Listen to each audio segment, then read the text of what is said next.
10-mile radius. Their ears drooped to the side before simultaneously fleeing as a sort of instinctual fight or flight response. Once they vanished somewhere deep in the mountains, Momo calmed down considerably. "Cheer-a-cheer," Momo chirped in some semblance of gratitude. "Garog," Appa grumbled, positioning his body away from the lemur, so he could go back to sleep. Meanwhile, the enraged llama was persistent in ridding itself of Sokka's body. As it hopped throughout the mountain's cavernous pathways, it bucked its head upward and continually jumped great distances. It began to hop in a more sluggish, restrained movement, however, due to experiencing some recoil from Sokka's exerted pressure. The boy tightly latched himself onto the hopping llama's neck in a desperate attempt to not fall off. "Gah, I should have known this was going to be a bad idea." High-speed winds encircling the mountainside smacked against Sokka's face, making him unable to see what was going on in front of him. "Woohoo!" The more enthusiastic Avatar cheered from behind. His llama leapt from the mountain's bottom portion to its top, managing to successfully dive onto a neighboring rock formation. "Ah!" Katara wailed helplessly, trying her best not to look down. Her body was fully spread out along the Llama's spinal column as she clung on for dear life. "What do you think, Katara? This is pretty cool, huh?" Aang inquired, positioning his llama right next to hers. Katara squinted her sapphire eyes, ying her best to address Aang without loosening her tight grip. "No offense, Aang, but I think I'd rather be penguin sliding again." Katara yelled, "That was a lot safer than this. It takes some getting used to." "Yeah. Watch this," Aang told her. With the use of airbending, Aang jumped from his llama to the geological wall and sprinted alongside it.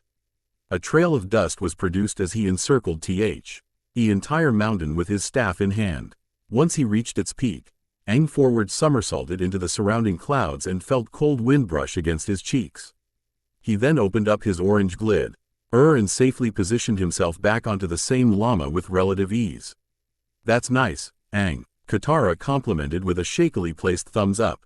As their llamas continued jumping abound in synchronization, the still struggling Sokka came into view. "Really? Now you're just showing off."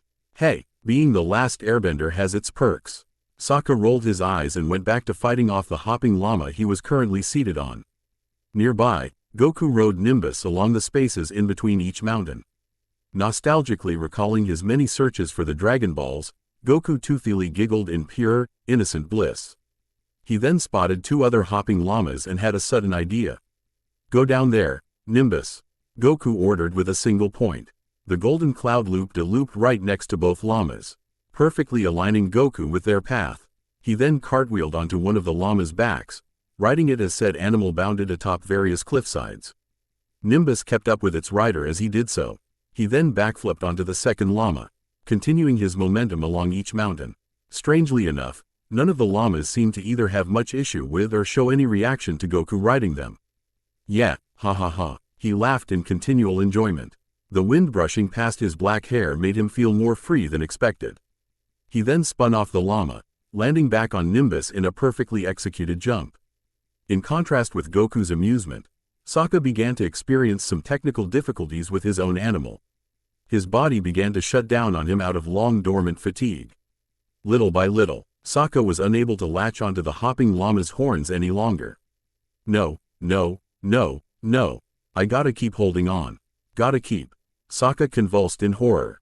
With one last buck, the boy, attached rocks and all, was helplessly separated from the hopping llama's form.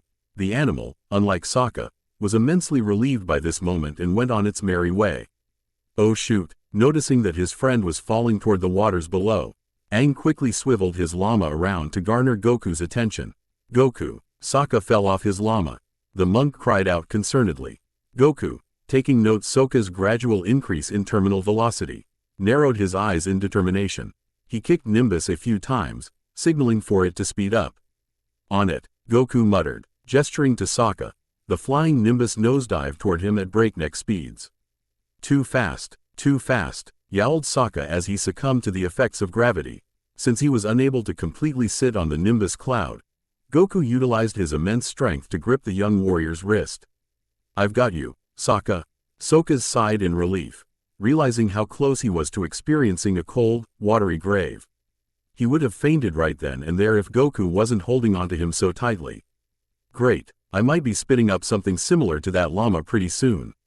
Sokka woozily groaned. Goku, not wanting to hear or see something like that, stuck out his tongue in response. Just don't get it on Nimbus or, well, any part of me, really. After managing to stop Katara's llama, Aang and her rendezvoused with them from the closest strip of mountain. The waterbender held a hand over her beating heart, eternally grateful that Sokka was safe and sound. I think this is a good time to head back, guys.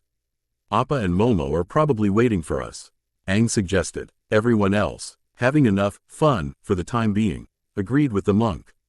The four then went back to their island settlement with Nimbus and hopping llamas as respective modes of transportation.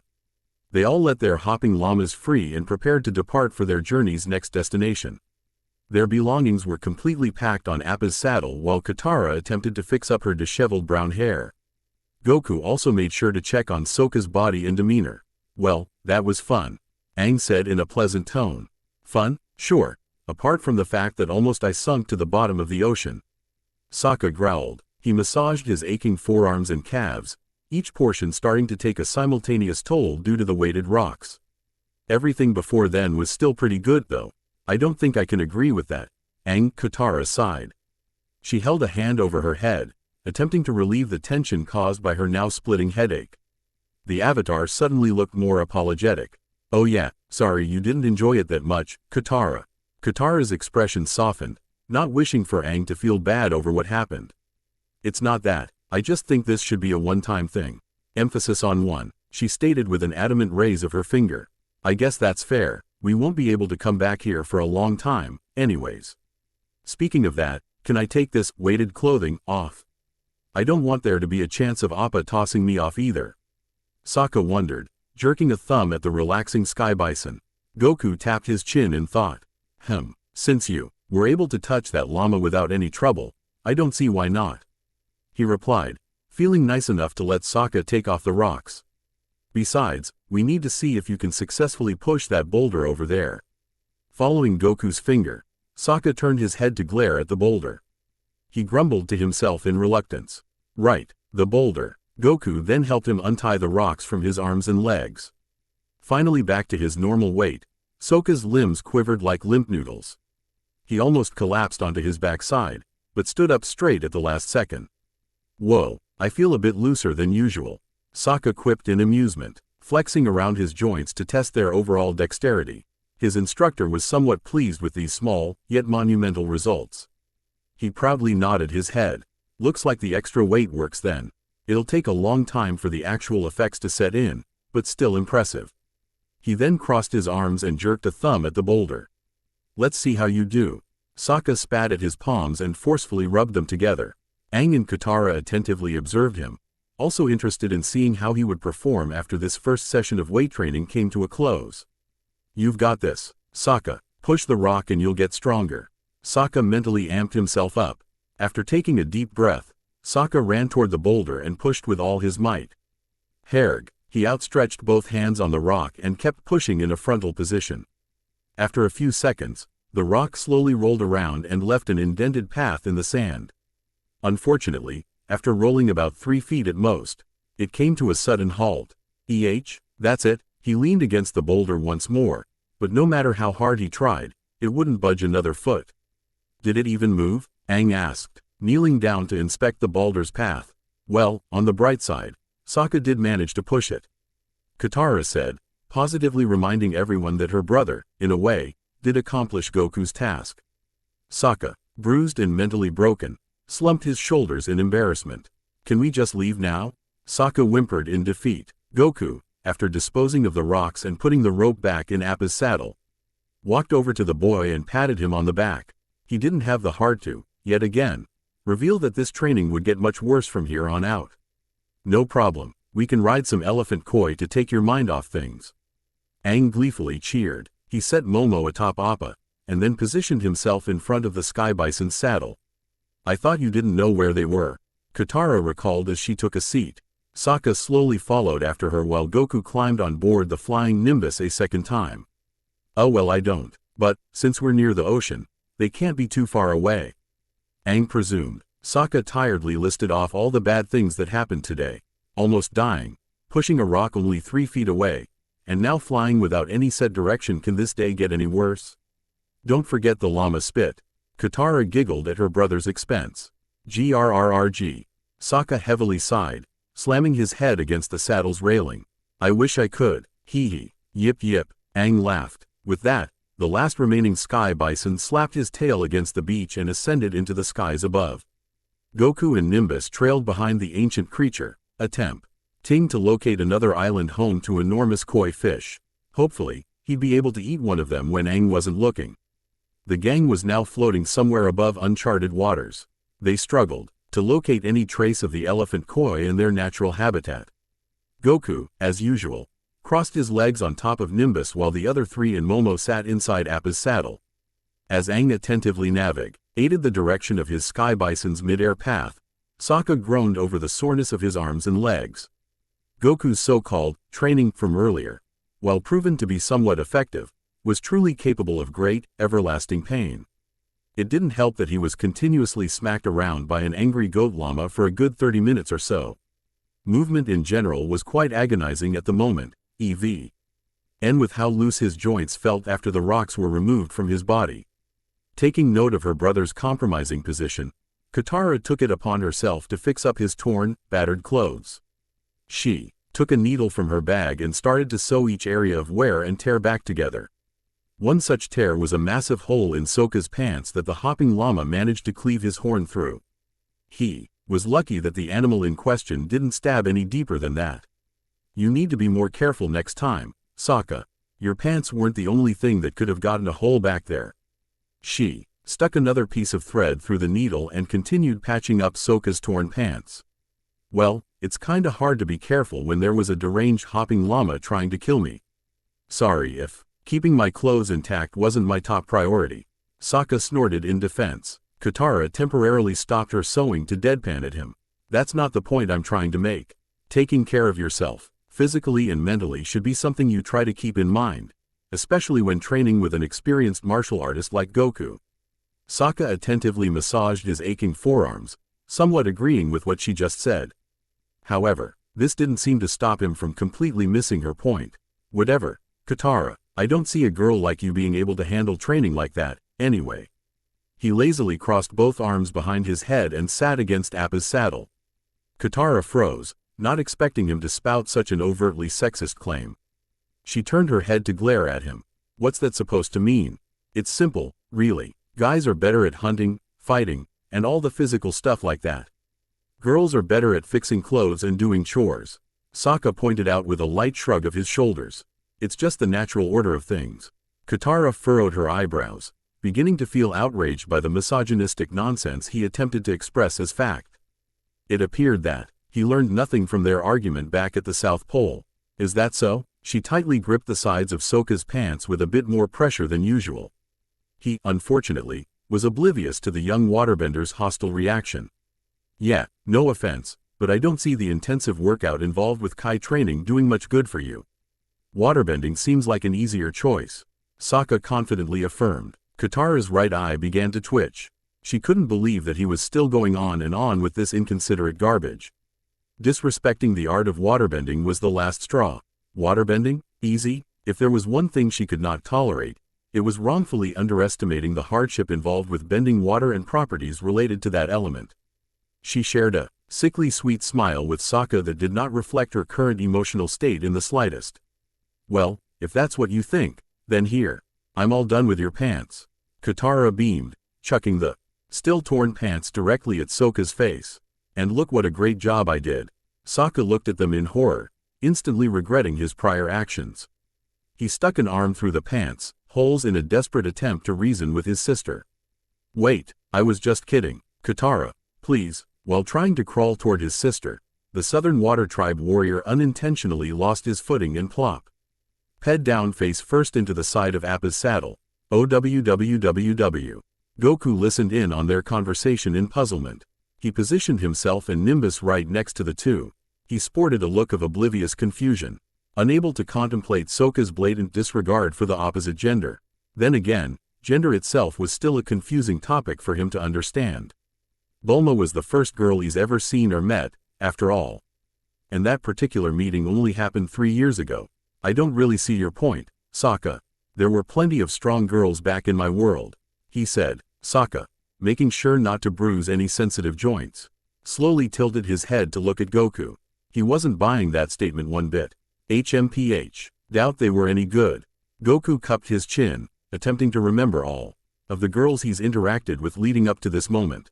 Bulma and Launch were obvious choices, but they weren't really fighters per se. Even though Launch, more specifically her blonde-haired persona, could pack quite a wallop with a machine gun in hand, she was still relatively powerless when compared to a martial artist like himself. His skin had always been immune to all gunfire for some reason. He wondered if Siwang Zhuo, or Wang Shihuan if going by his original name, had similar resistances. I wouldn't be too sure. They were far from reaching my level of power, but I wouldn't call them jokes either. 2 examples I can think of are a purple-haired lady named Ranfan and my close friend, Chi-Chi. Chi-Chi, due to her timid and, at times, easily frightened nature, was somewhat difficult to categorize. She was the daughter of Ox King, Master Roshi's former student and ruler of Fire Mountain, so some sort of martial arts skills had to have been inherited or taught to her. For all he knew, she could have been training in between today and the last time he saw her. Well, not sure if Chi-Chi really counts just yet, but she could hit pretty hard. Goku recalled with a wide smile. Knocking him into a tree with one playful slap wasn't a feat to scoff at. Your friend, huh? Sokka asked in sudden interest. Knowing that Goku had a possible girlfriend or admirer made the opportunity to tease him more worthwhile. Yeah, she's this really nice girl with black hair and some type of weird pink and blue armor. I think she blew up a dinosaur with it once. Sokka didn't know what to be more confused by. The fact that this young girl managed to blow up something or the strange, oddly foreign name of said thing. She blew up a what now? He asked. The name, dinosaur, itself didn't ring any bells for him either. A dinosaur. They're these giant lizard-looking things with sharp teeth and claws. Some of them have wings too. Goku explained, describing the basic characteristics of a dinosaur and subspecies related to them.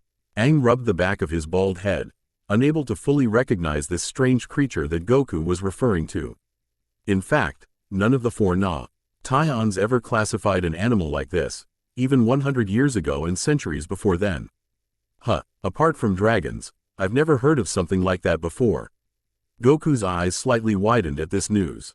Since dinosaurs were quite common in his own universe, hearing that they straight up didn't exist here was quite a tough pill to swallow. Really? Not even one? He asked in shock. His 3 friends all collectively shook their heads in confirmation. Not from what I can remember. Sorry. Aang apologized whilst continuing to fly aboard Appa. Goku darted his eyes from said airbender to Katara and Sokka, beginning to realize that the three were being completely serious. He then sighed and plopped himself down on Nimbus. Man, this world really is a whole lot different from mine, the boy muttered in slight frustration. Aang sympathetically grinned at his extra-dimensional friend. I'm sure they're not completely unrecognizable, Goku. We both utilize Kai, for example. I guess that's true. And did your world have larger than average fish as well? Aang asked with a knowing twinkle in his eye.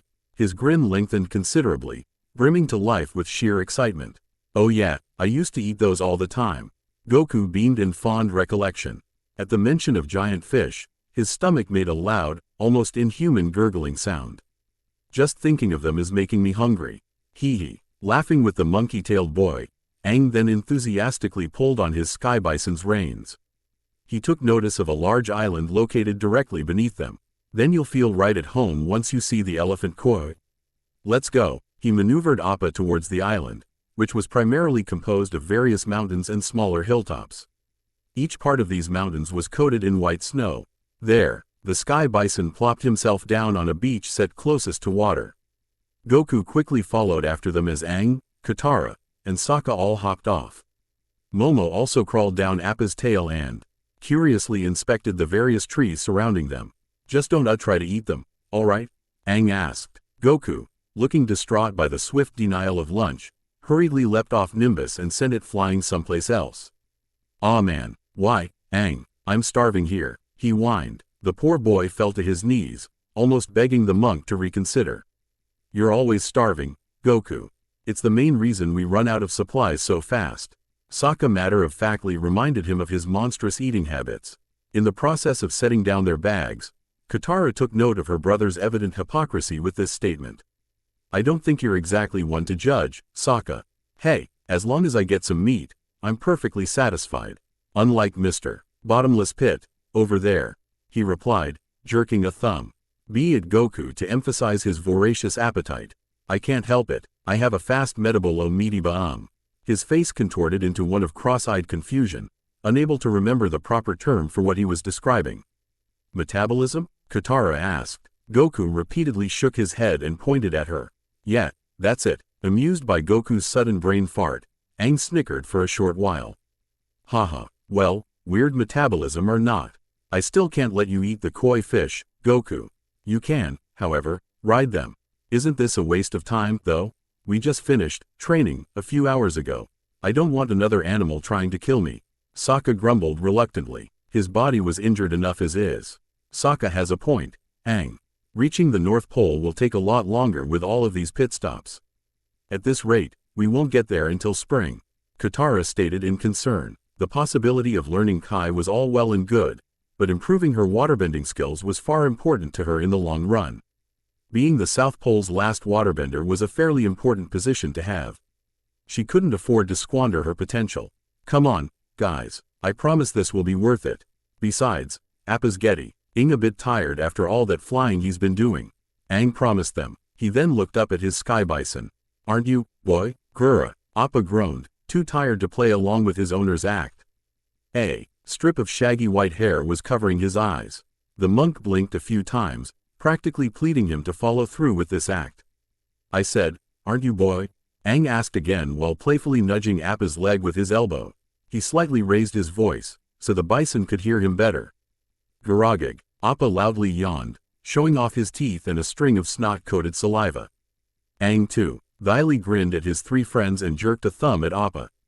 See? Sokka rolled his eyes. Yeah, that was real convincing. But, still, kind of hard to argue with a 10-ton magical monster. Suddenly, right after he spoke, a gigantic, orange and yellow fish jumped out of the water in a massive splash. It hung in the air for a bit before diving back into the lake just as fast. Aang, delighted by this sight, began to dispose of his shirt and pants. Perfect timing. You coming, Goku? Aang asked. He was currently wearing a pair of brown underpants that could pass off as swimwear. Unfortunately for him, his request fell on deaf ears for the martial artist. All Goku could focus on at the moment was satisfying his endless void of a stomach, specifically with seafood. It looks so good, he hungrily whispered as drool fell from his open mouth. The sudden presence of multiple elephant koi made his appetite even more apparent than before. Fun is a better word to describe it. You definitely gotta watch me, Katara. Aang beamed. The young waterbender, confused by Aang's sole interest in her attention, gave him a similarly genuine smile, nonetheless. Sure thing, Aang. You go on ahead. The monk was quite happy with this response, smiling even wider than before. Great, I promise you won't be disappointed. He then got into a diving position and abruptly jumped headfirst into the lake water. However, to his instant regret, Aang didn't take the water's temperature into account before preparing to swim through it. Cold, he cried, temporarily shaking like a leaf. Aang trudged onward to the presiding school of elephant koi. As one fish submerged beneath the sea, the airbender hurriedly dived after it. He was able to successfully latch onto the elephant koi's dorsal fin, peeing onto it as the fish leapt out of the water once more. Ha ha ha, ha ha ha. Aang laughed aloud, enthusiastically waving to Goku, Katara, and Sokka as he stood on the koi's back. Katara waved back with a similar level of enthusiasm. Woo, Aang's doing pretty good out there, Katara commented to Sokka and Goku. Sokka was less impressed with Aang's so-called skill in taming the elephant koi. Are you kidding? The fish is doing all the work. He lazily darted his eyes to the left, attempting to see if Goku's opinion matched his. In spite of their obvious differences, they did seem to be on the same wavelength at times. Am I right, Goku? Sokka blinked a few times, surprised to see that the previously hunger-struck martial artist was no longer there. Goku? He and Katara thoroughly scanned the entire beach, unable to locate Goku's presence. A sudden, yet admittedly obvious thought then came to the siblings' minds. You don't think? Katara trailed off with slightly wide eyes. They turned their heads to see a massive stream of water propelling backward. The originator of this quasi-jet stream was none other than Goku himself. He speedily swam in the direction of Aang and all three elephant koi, gaining more momentum with each second that passed by. He had a crazed look in his eye while continuing to swim faster and faster. Must eat fish. The elephant koi, including Aang's current mount, all fled for dear life at the sight of Goku's pursuing rampage. They all jumped in and out of the water, desperately trying to shake off his path through a rapid series of splashes. Oh, Katara muttered. Sokka sighed, figuring this type of situation would happen sooner or later. Well, we know one thing for sure about Goku. You never get between him and his next meal, he stated in a joking manner. Or really any food for that matter. Again, Sokka, look who's talking. At least, I have self-control. I'm surprised Goku hasn't tried to eat Appa yet. Sokka expressed in surprise. Appa lowly grunted at this remark, and then walked towards another portion of the island. Whether this was done to hide from Goku couldn't be known for sure. The bison did, however, seem to be hungry himself. So maybe some plants and trees caught his interest. I'm pretty sure Goku wouldn't do something like that to Aang. He's just as human as we are, feelings and all. Katara rebuked. Most of the stories we heard about him talk about his pure nature, in fact. That's why he's able to ride on Nimbus as well as he does. Even with this point in mind, Sokka wasn't entirely sure if human was the right word to describe Goku. He looked like them, but his strength and abilities pretty much said otherwise. There was a reason why so many people assumed he was some monkey spirit from the spirit world or the descendant of one. Is he, though? That monkey tail's still a pretty big red flag. Katara rested a hand over her chin in response. That tail would serve as a dead giveaway towards Goku's identity. Not everyone knew about the legendary son Goku per se, but hiding it still wouldn't hurt. True, we might need to think of a way to hide that soon. Sokka then brought out his boomerang and emulated the act of chopping something. Or, I could just take my boomerang and... The young waterbender rolled her eyes, already expecting him to consider the more quick, violent method above all else. Let's not resort to that just yet, Sokka. We don't want to hurt him or anything. Knowing how durable Goku truly was, her brother found such concern to be a bit misplaced. Seriously? This is Goku we're talking about.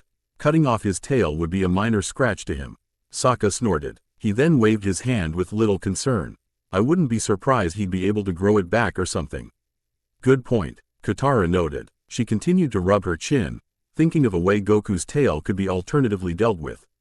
Even still, we should only cut off his tail when it's necessary to do so. There has to be another way to conceal it. He did travel with Aang to the Earth Kingdom and Fire Nation without any issues, after all. PSH. What's the worst that can happen? It's not Ike, that tail is the true source of his power or something. Sokka chuckled at the absurd nature of such an idea. Then again, Goku was fairly absurd in his own right, tail or no tail. Maybe there was more significance to it than meets the eye. He raised his eyebrow with a little more uncertainty. Is it? I guess we'll just have to find out for ourselves. Katara assessed with a proud, passionate grin. As a group, right, I might have to come up with a name for whatever we are soon. Sokka muttered. Getting some fresh meat in his stomach would have to come first though. Meanwhile, Goku continued to pursue the trio of elephant koi in ravenous euphoria. His tail rapidly spun around, mirroring the appearance of a motorboat's propeller blades. This exponentially increased the stride of Hai's swim and made it much more difficult for the fish to run away. Despite Goku's eagerness to eat, there appeared to be something peculiar about the lake him and Aang were swimming in. Stop it, Goku, you're going to scare them away, Aang desperately pleaded, tilting his head away from the koi's fin to address his friend face to face. Goku, no longer consumed by his prior lust for food, became far more serious and on edge than usual. He could sense some sort of kai originating from beneath the lake. Wait a minute, why'd I sense something else in the water? Goku thought to himself in confusion. And why is getting closer? In that moment, 2 elephant koi surrounding Aang's were forcibly dragged into the water without their consent. Their disappearance was followed by the emergence of a large shadow that practically engulfed Goku and Aang in terms of size.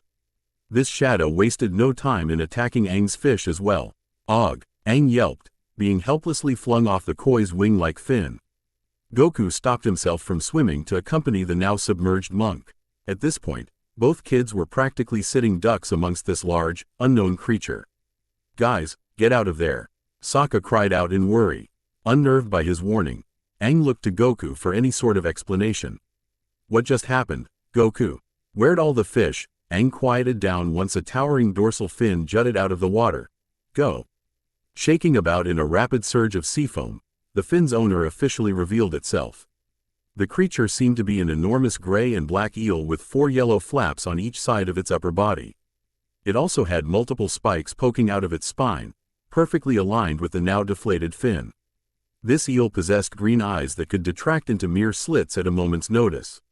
The most peculiar part of this eel's body, by far, was the 2 cable-like nose hairs projecting from the very tip of its maw. They wiggled around like damaged telephone wires, rapidly moving in tandem with the eel's murderous intent. This act became more definite once the eel shared direct eye contact with Goku and Aang.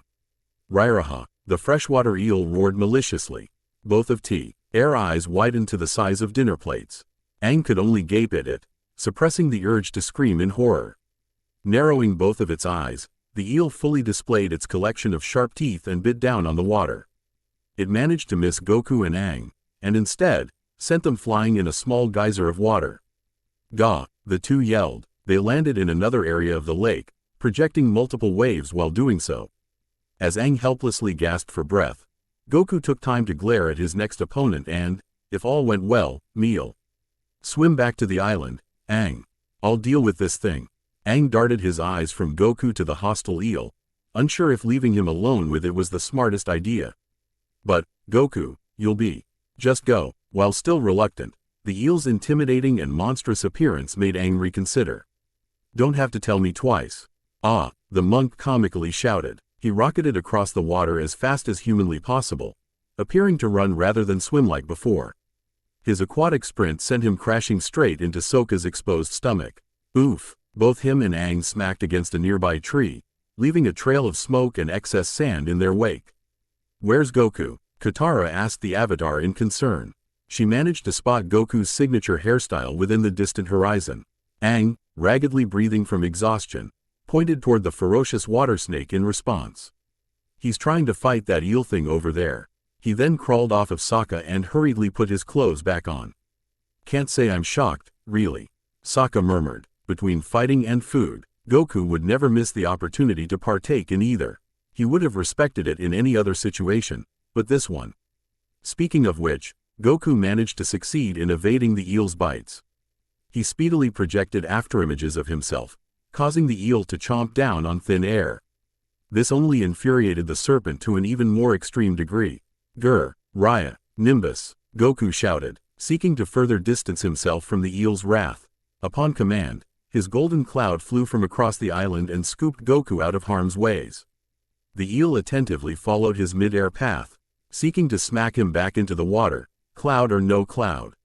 "Raya," it continued to screech. As Goku streaked through the sky on Nimbus, it began spewing spouts of water. Each one narrowly missed Goku's body, and were sent rocketing to different portions of the lake. "It can blast water from its mouth? That's a new one." The eel then opened its mouth in an attempt to consume him whole. Unfortunately, it didn't expect Goku to bound off of Nimbus and loosely hang in the air as if he were about to take flight. The martial artist, succumbing to the effects of gravity, wound up his fist and began to fall onto the eel's snout. "If you're so hungry, how about a knuckle sandwich?" Goku powerfully cried. "Hiya!" With all his might, he punched the eel directly in between both its eyes. Its eyes practically bulged out of her sockets, unable to comprehend the amount of pain that was swiftly dealt from one single blow. Its skull shattered to pieces in an instant, small streams of blue oozing out of the area Goku mercilessly damaged beyond repair. "Ryog." Both pupils rolled into the back of its head, leaving a vacant green hue that held no sign of life whatsoever. Limply writhing around, the eel's body then fell towards the nearby island like a chopped-down tree. Sokka, Katara, and Aang flinched in relative shock. "Whoa," Sokka squealed, managing to jump out of the way in time. The eel continued its sudden collapse, and crashed straight onto a surrounding forest. A good chunk of its wilderness and plant life were smashed to minuscule pieces by the eel's massive body weight. By the end of this great fall, the poor eel lay defeated by Goku's hands. Half of its snake-like form rested on land while the rest was left submerged underwater. "Oops, I really do need to start pulling my punches in this world." Goku gulped, not expecting to kill the poor eel with one single punch. He reunited with Nimbus and flew back to check with the others. The aforementioned trio stood relatively speechless. Seeing that the eel currently lacked pupils, Sokka took a hesitant step toward it. Is it dead?" Katara asked from a good distance away. He inspected the eel's corpse, spotting traces of fresh blood and cranial decay. The eel also wasn't breathing or uncontrollably roaring from anger and fatigue anymore. "Yep, that's one dead monster thing right there." Right afterwards, Goku dismounted Nimbus and took a closer look at the eel for himself. "You didn't have to go that far, Goku." Aang sighed in dismay. Vicious monster or not, Aang didn't like seeing any sort of animal or living thing be harmed to this extent. His status as a pacifistic monk prevented him from doing so.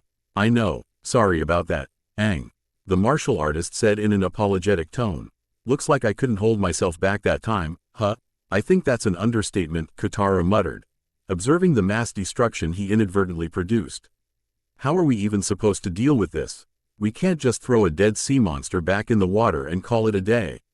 Sokka gruffly shouted, not having the proper strength or patience to deal with this issue. Gazing at the eel's elongated body from right to left, Goku suddenly sported a wide, toothy grin. Aang found this, admittedly, a little disturbing. "I have an idea." Not liking the sound of this laugh, the monk peered at Goku in suspicion. Katara and Sokka did the same. "Goku, don't tell me you're going to try." His thoughts were swiftly interrupted by Goku's enthusiastic nodding. "Eating it? Why not? This big guy is about the size of 10 elephant koi. Maybe even more," Goku eagerly proclaimed. His mouth was salivating at the prospect of cooked eel meat. He just need to use some of his kai to warm it up and a full-course meal would be ready to go. "You just keep getting weirder, don't you?" Sokka asked in slight unease. "There's nothing weird about filling my stomach, Sokka. When I'm hungry, I'm hungry." He then rubbed his hands together, waiting for the right moment to prepare the eel's body for consumption. Knowing exactly where Goku was coming from in regards to hunger, Sokka ended up nodding his head in agreement. Can't argue with that," Sokka shrugged. He then sent him off with a wave of his hand. "Knock yourself out." Goku, being oblivious as ever, didn't quite understand what Sokka meant with his last statement. He tilted his head to the side in confusion. "Huh, why would I do that? I just said I was about to go eat," Goku inquired, not seeing the point in literally knocking himself out before the feast at hand could take place. Sokka was a bit taken aback by this response, but nevertheless, didn't put much thought or concern into it. Goku obviously didn't, but to be fair, that was normal for someone like him. What? It's a never mind. Do what you have to do. Goku's spirits lit up in an instant as he speedily approached the fallen eel. Stop it, Goku. You have no idea what that eel is made of, Katara warned. Sadly, the boy was too caught up in his own excitement to properly heed her words. This part looks extra tasty. His monkey tail wagged back and forth in a motion reminiscent of dogs. Katara huffed in frustration, feeling as if her concerns were being ignored on purpose. Are you even listening to me? Placing himself right next to the waterbender, Aang weakly chuckled at Goku's behavior. It's no use, Katara. Eating brings out a different side in Goku, he proclaimed, and puts everyone around him on deaf ears, I guess. Look on the bright side. Knowing him, that eel will be gone in 5 minutes tops. Possibly even earlier if we're lucky. Sokka estimated the time it would take for Goku to fully consume the eel. Oh come on, there's no way Goku is hungry enough to. Katara froze in place at the sight of Goku heating up the entire eel with his kai and then gorging on large chunks of it. Like a literal machine, Goku jumped from one area to the next in a feeding frenzy. More portions of the deceased eel's skeletal structure were able to be seen with each bite that Goku took. Hey, this is a lot better than the giant fish back home. The martial artist chirped with food still stuffed into his mouth. You guys want some? The waterbender slightly gagged, not having the strength to reply. There were large pieces of freshly cooked eel scattered over Goku's cheeks and mouth. I rest my case, Sokka said with an amused smirk. He and the others then patiently waited for Goku to consume every piece of the eel, so they could explore another part of the island. They were just grateful that Goku was smart enough to not eat the entire eel raw. That would have been even more disgusting for them to watch up close and personal. However, unbeknownst to them, they were being watched by a group of concealed onlookers. Within the highest treetops, multiple young women attentively studied the four's every movement and individual body language. Each one wore green kimonos with heavily armored chest plates, shoulder pads, and gauntlets. Their faces were painted a ghostly white that was both accentuated by orange-black markings paint. Along their eyebrows and dark red lipstick, these girls, while distinct in basic appearance from one another, all wore metal headbands that were adorned with golden decorations. They were all amazed. That eel was vanquished so easily and by one person no less. Did you see that, Suki? That boy just killed the Unagi with one punch. One of the warriors hissed. The aforementioned Suki was positive, one in the very center of her fellow warriors. She had short, auburn hair and unlike the others, a golden headdress with two trapezoidal shapes sticking out of it on each side. Based on her general demeanor and seriousness, her status as the leader was not one to be argued with. She narrowed her blue eyes, attempting to gain a better perception of the spiky-haired boy's appearance and nature. I know, it just raises even more questions about who these people are, Suki quietly replied. She tightly gripped the tree branch closest to her, fixing her gaze on the other 3 kids in close proximity. Whoever they may be, they're obviously a potential threat. I mean, just look at him, another girl said, gesturing to Goku's hair and attire. He has to be a Fire Nation spy. Looks can be deceiving, girls. I mean, that same kid doesn't look all that strong, yet this happened. The sight of Unagi's gored and eaten body was too disgusting to continue viewing for her. Suki seethed, maintaining her focus on the task at hand, not to mention the fact he was flying on a golden cloud. How is that even possible? A third warrior pointed out, wondering if that cloud was a mere hallucination on her part. Their leader sighed as she pulled out a baton from the back of her uniform. Regardless of their strange nature, we still need to take them in for questioning. It's the only way to guarantee Kyoshi Island's safety.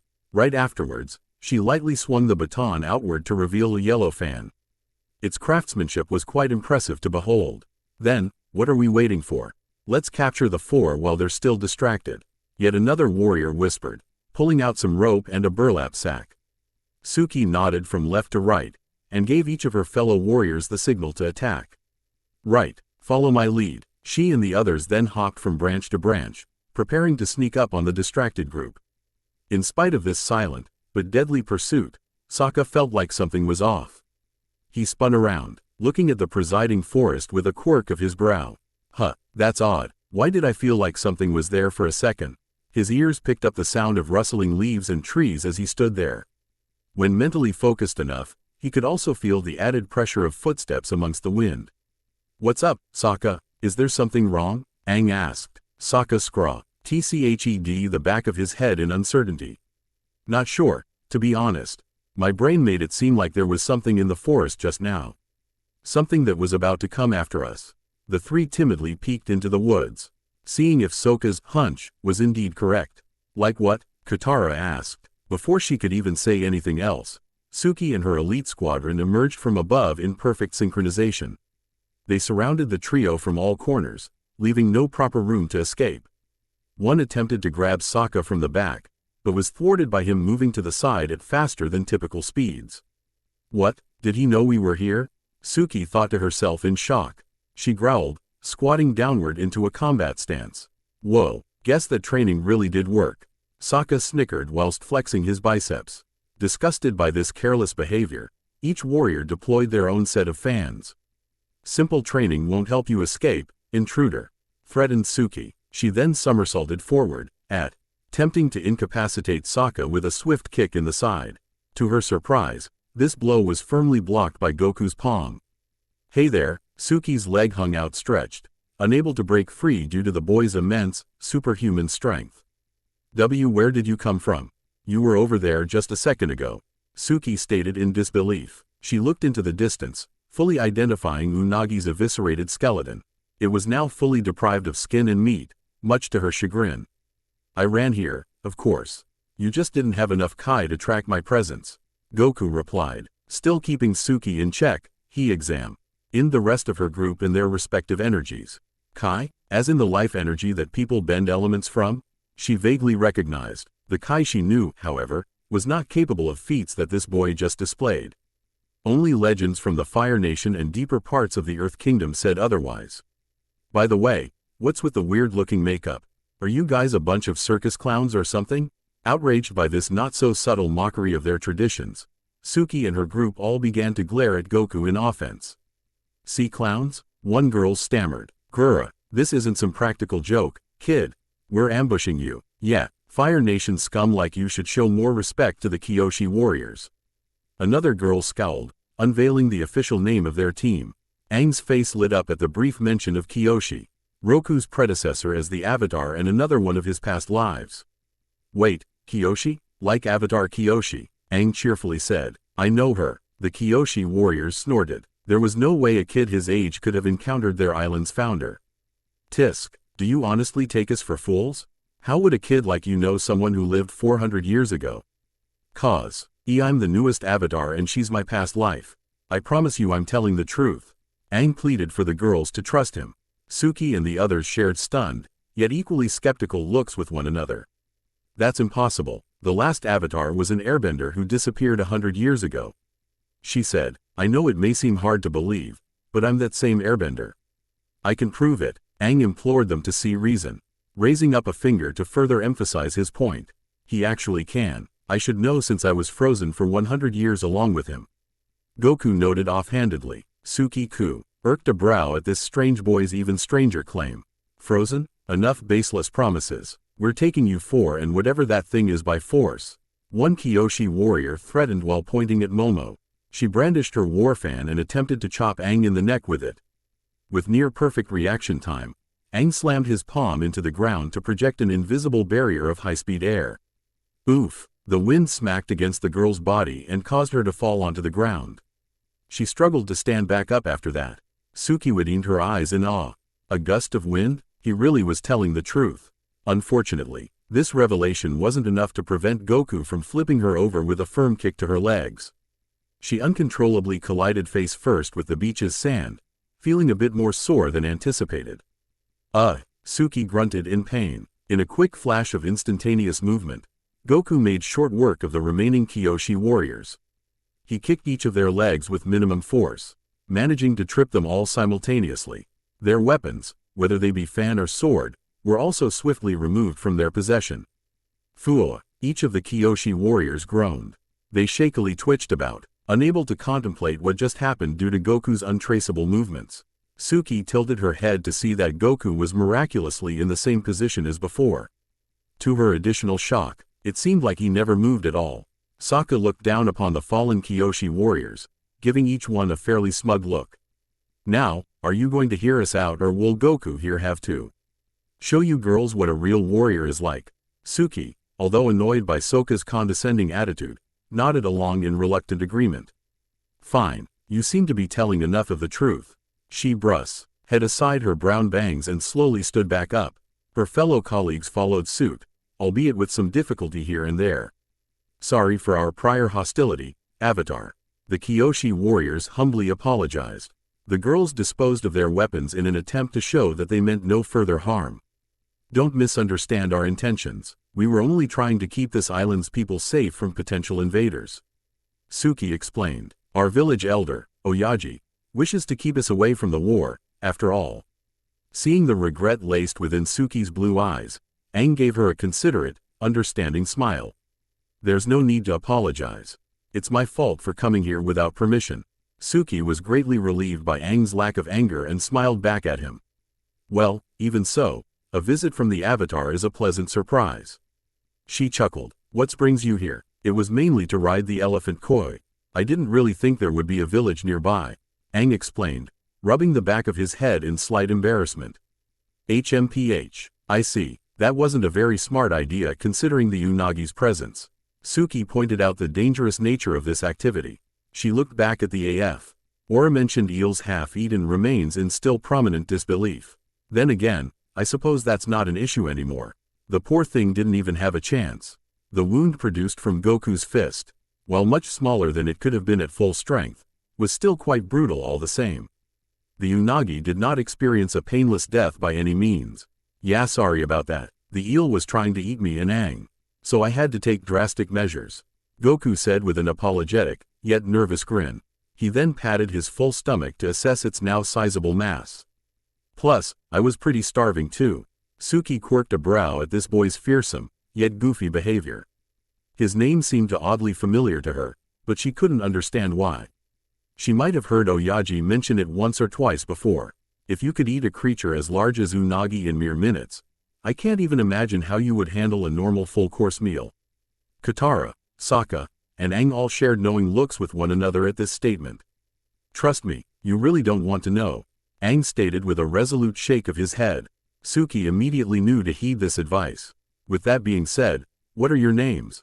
Smiling, Aang pointed to himself and his two animal companions. I'm Aang, and these are my sky bison, Appa, and flying lemur, Momo. Aang replied. Appa sluggishly stomped into view as Momo flew beside him.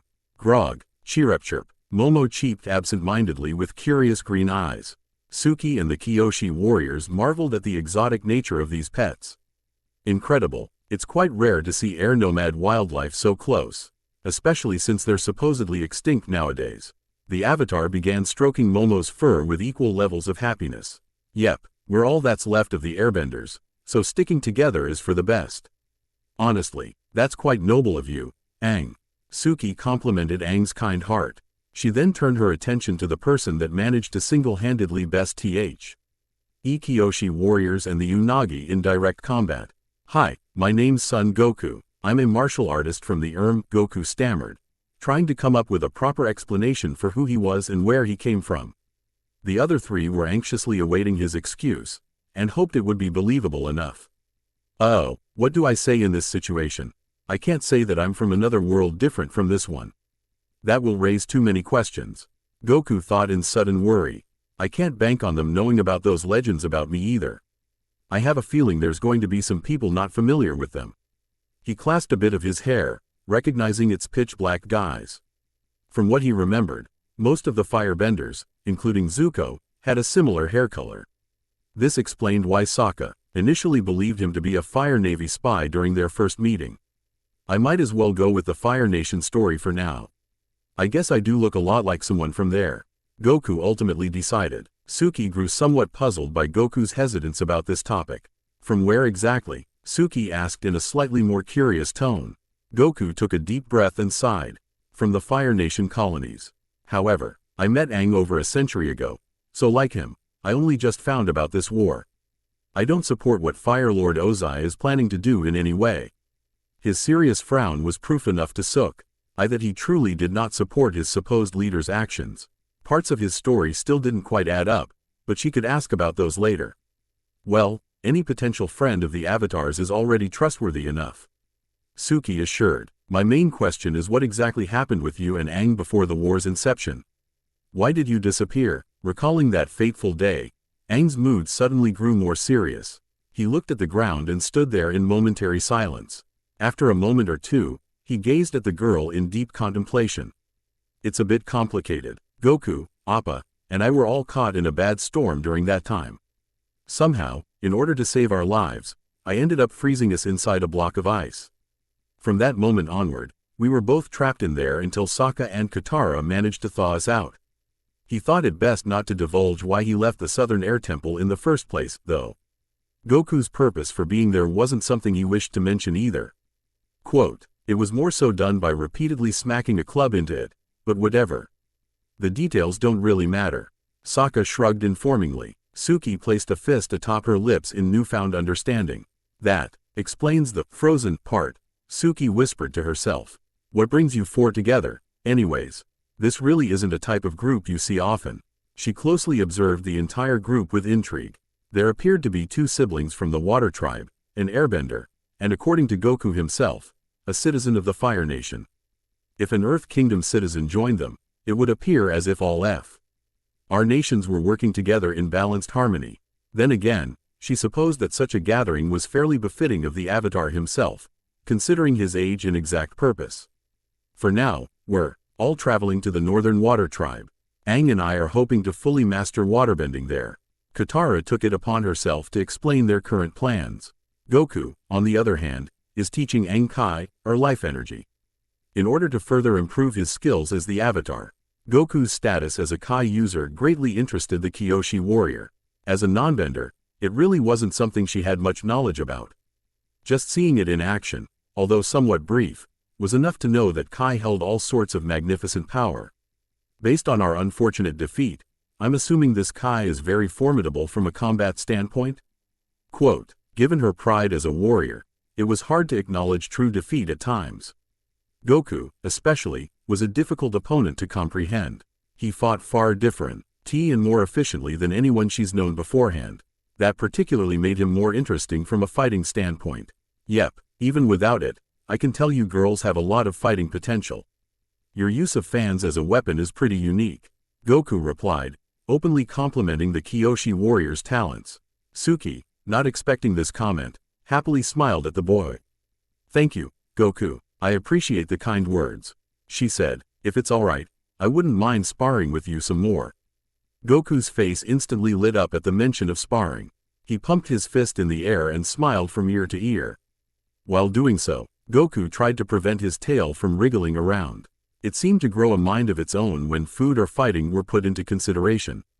Really? Sweet, I'd love to, Finding his cluelessness somewhat adorable in a weird way, Suki took advantage of this opportunity to give out her own name and background. Suki, I'm the Kyoshi warrior's current leader. I suppose you could say I'm a student of martial arts in my own right, she said, directly gesturing to her armored chestplate and kimono. Nice to meet you, Suki. I'm excited to see what else you have in store. Goku expressed his eagerness to train with the Kyoshi warriors. Further amused by Goku's childish optimism, Suki giggled in a much more girlish tone than usual. Sokka, observing this conversation from the sidelines, couldn't help but admit that this softer side of her was pretty cute. Hee. Likewise, Sokka then stepped into view to address the girl as one warrior to another. He assumed that Goku's Kai training, as short as it was, automatically made him stronger than Suki and the rest by a large margin. He confidently clasped Goku's shoulder, smirking. I wouldn't go that far, Goku. There's no way a bunch of girls could match us in terms of strength. Hearing this sexist claim, Suki's smile gradually hardened into a stone-cold scowl. Misogynism was the least attractive quality a man could have in her eyes. Care to repeat that? She growled, placing both hands on her hips. What's there to repeat? It's obvious girls like you can't put up that much of a decent fight. You acted all sneaky and ninja-like, yet I saw you coming from a mile away. Sokka carelessly denounced the Kyoshi warrior's agile nature. But hey, it's not your fault, so don't take it too personally. That's just how gender works. Guys like me are stronger. Simple as that. The Kyoshi warriors were all infuriated by Sokka's egotistical behavior. They tightly clenched their fists and suppressed the urge to punch the Southern Water Tribe male's lights out. One of them even thought about tying his feet together and dragging him across the entire island with his pants down. Oh ho, someone's confident in their own skills, Mr. Big Shot, Suki sarcastically mused. Tell me, can you fight as well as you talk? I'd like to think so. Well, enough to repeat what my pal, Goku, just did, at least. Sokka replied with swelled confidence. The power, unfortunately, was starting to go to his head. He taught me Kai, after all. Goku looked up at Sokka, unsure what he exactly meant by this. After all, Sokka didn't even get to the point where he could activate Kai, let alone use it. Well, actually we didn't really get that far into. Sokka swiftly placed a glove over Goku's mouth before he could finish talking. Shish, I'm in the zone here. Aang, Katara, and even Goku all deadpanned at this foolish behavior. Once again, their points about gender equality went in one ear and out the other. They just had a similar conversation on Appa, yet this is what he got out of it. Goku even acknowledged that girls could be just as strong as men, even back in his own version of Earth. Dang it, Sokka, why, oh you can be such an idiot sometimes, his sister thought. In the zone, you say? Tisk, if you're so confident, why don't we have a little contest of sorts? Alongside Goku here, we'll have a spar in my village's dojo. The one who wins after 3 or so rounds gets to do whatever the victor requests. Suki proclaimed with a challenging smirk on her face. The other Kyoshi warriors, aware of how ruthless Suki could be, were 100% on board with this idea. Sokka was too, but for much different reasons. PSH, sounds easy. When I inevitably win, you'll have to wipe that dumb makeup off. I want to see the look of humiliation on your face after I beat you. This insult about Avatar Kyoshi's traditional uniform and face paint was not left ignored by Suki. Disguising her outrage with calm collectedness, shish. He crossed both arms underneath her chest. Fair enough. However, if I win, you'll have to deal with wearing this dumb makeup and kimono yourself. Deal? She stuck her hand out, waiting for Sokka to agree with the challenge's terms. Sokka, while shivering at the prospect of wearing a dress, decided to swallow his pride and accept. Deal. He then shook Suki's hand, causing the leading Kyoshi warrior to mischievously narrow her blue eyes. Good, looks like we have a worthwhile challenge on our hands then, tough guy. She chuckled. Hope you're man enough to go through with it. Sokka glared back at Suki, raising his fist up in determination. You better believe I am. Suki rolled her eyes, signaling for the remaining Kyoshi warriors to leave. Before that can happen, though, the girls and I will lead you to our village. I'm sure Oyaji and the other villagers will be pleased to meet Avatar Kyoshi's newest reincarnation. Suki informed, feeling a bit anxious to meet so many new faces. Ing hoped that they would view him as a worthwhile successor to their founder. Hope I won't disappoint them. Hee hee. Suki glanced back at the monk and smiled. Based on what I've seen, they definitely won't be. Her and the Kyoshi warriors then followed a trail through the woods, leading all 4 kids to their respective home on Kyoshi Island. As they marched out of view, Katara glared at her older brother in disappointment. Smooth, Sokka, very smooth. Sokka threw his arms up, unable to see why she was so angry all of a sudden. What? She's the one who challenged me. Sokka argued comically. I'm not the one who attacked us. So lay off. Seeing that Sokka wouldn't accept his faults in the matter, Katara just shook her head and walked forward. Her brother, Momo, and Aang closely followed, leaving Goku to himself with Appa. The martial artist stopped in place, looking at his tail in unease. Since this world had far different standards than his own, Goku would need to get used to wrapping his tail up like a belt. He already did it Kuzan's village 100 years ago, so trying it again shouldn't be too much of a hassle. He sighed and wrapped the tail around his waist. He felt like it was built with the instinctual ability to do this, but he didn't know why. It was better than having to rip it off, at least. I just hope no one notices how weird it looks, he said while inspecting the belt from every corner. Or notices that it's not a belt at all like Bumi did. Patting the tail a few times to make sure it was locked into place, Goku nodded his head and smiled. He then called Ed Nimbus and directed him closer to where Appa was sitting. Stay with Appa while we're gone, alright? He instructed. The cloud made a soft noise in what could be described as a response. Alright then, see you later, Nimbus. The martial artist then sprinted away to catch up with the others. His tail ever so slightly tightened with each subsequent movement of his legs and body. Wait up, guys. After departing, Appa and Nimbus were left alone to their own devices. Well, alone with the devoured, slowly decomposing carcass of Unagi. But that wasn't something that needed to be addressed any further. The villagers of Kyoshi Island, however, would definitely have to address it. They wouldn't know how to react to such a shocking piece of news or, well, Goku himself for that matter. The Kyoshi warriors continued leading Goku, Aang, and the others to their village. They walked through the trees of Kyoshi Island's surrounding woodland, maintaining astute focus on the task at hand. However, some of the girls couldn't help but limp from the soreness caused by Goku's previous kicks. Despite his happy-go-lucky appearance and nature, his strength as a supposed Kai user was nothing to scoff at. The Unagi's currently decaying corpse was enough proof of that fact. Suki was particularly weirded out by these events. Not only did this strange Fire Nation kid come in and devour a giant eel, he also just so happened to be traveling with Aang, Kyoshi's most recent successor as the Avatar. She knew every Avatar had their strange companions of sorts, but this group really took the cake. The sexist Water Tribe idiot was, by far, the strangest from her perspective. The fact that he challenged her to a fight without much hesitation showed that he was either brave or very ignorant of his own limitations as a warrior. That is, if he even was much of a warrior to begin with. Sokka was grumbling under his breath from frustration. He already knew this upcoming fight with Suki would be a waste of time. With Goku's training, there was no question that a bunch of girls couldn't stand any chance against him, let alone their leader. From a biological standpoint, girls were simply much weaker than guys. Why couldn't everyone else understand that? HMPH, this isn't even a contest. I've got this thing in the bag. Goku, still in the process of adjusting his concealed tail, walked up to Sokka's side in puzzlement. Being the group's martial arts professional, he didn't exactly approve of his behavior towards Suki and her fellow Kyoshi warriors. I wouldn't be so sure, Sokka. Like I was trying to say before, sensing Kai is different than actually using it, he said. You've still got a long way to go until then. So what? I'm still strong enough to handle Suki over there. In fact, you see, I'll have all those Kyoshi warriors fight me at the same time, and I'll still win. None of the girls took this boast seriously. They found it more amusing and pathetic than anything else. Faye, the ONLY thing strong here is the smell of the misogynistic crap you're spewing, Waterboy.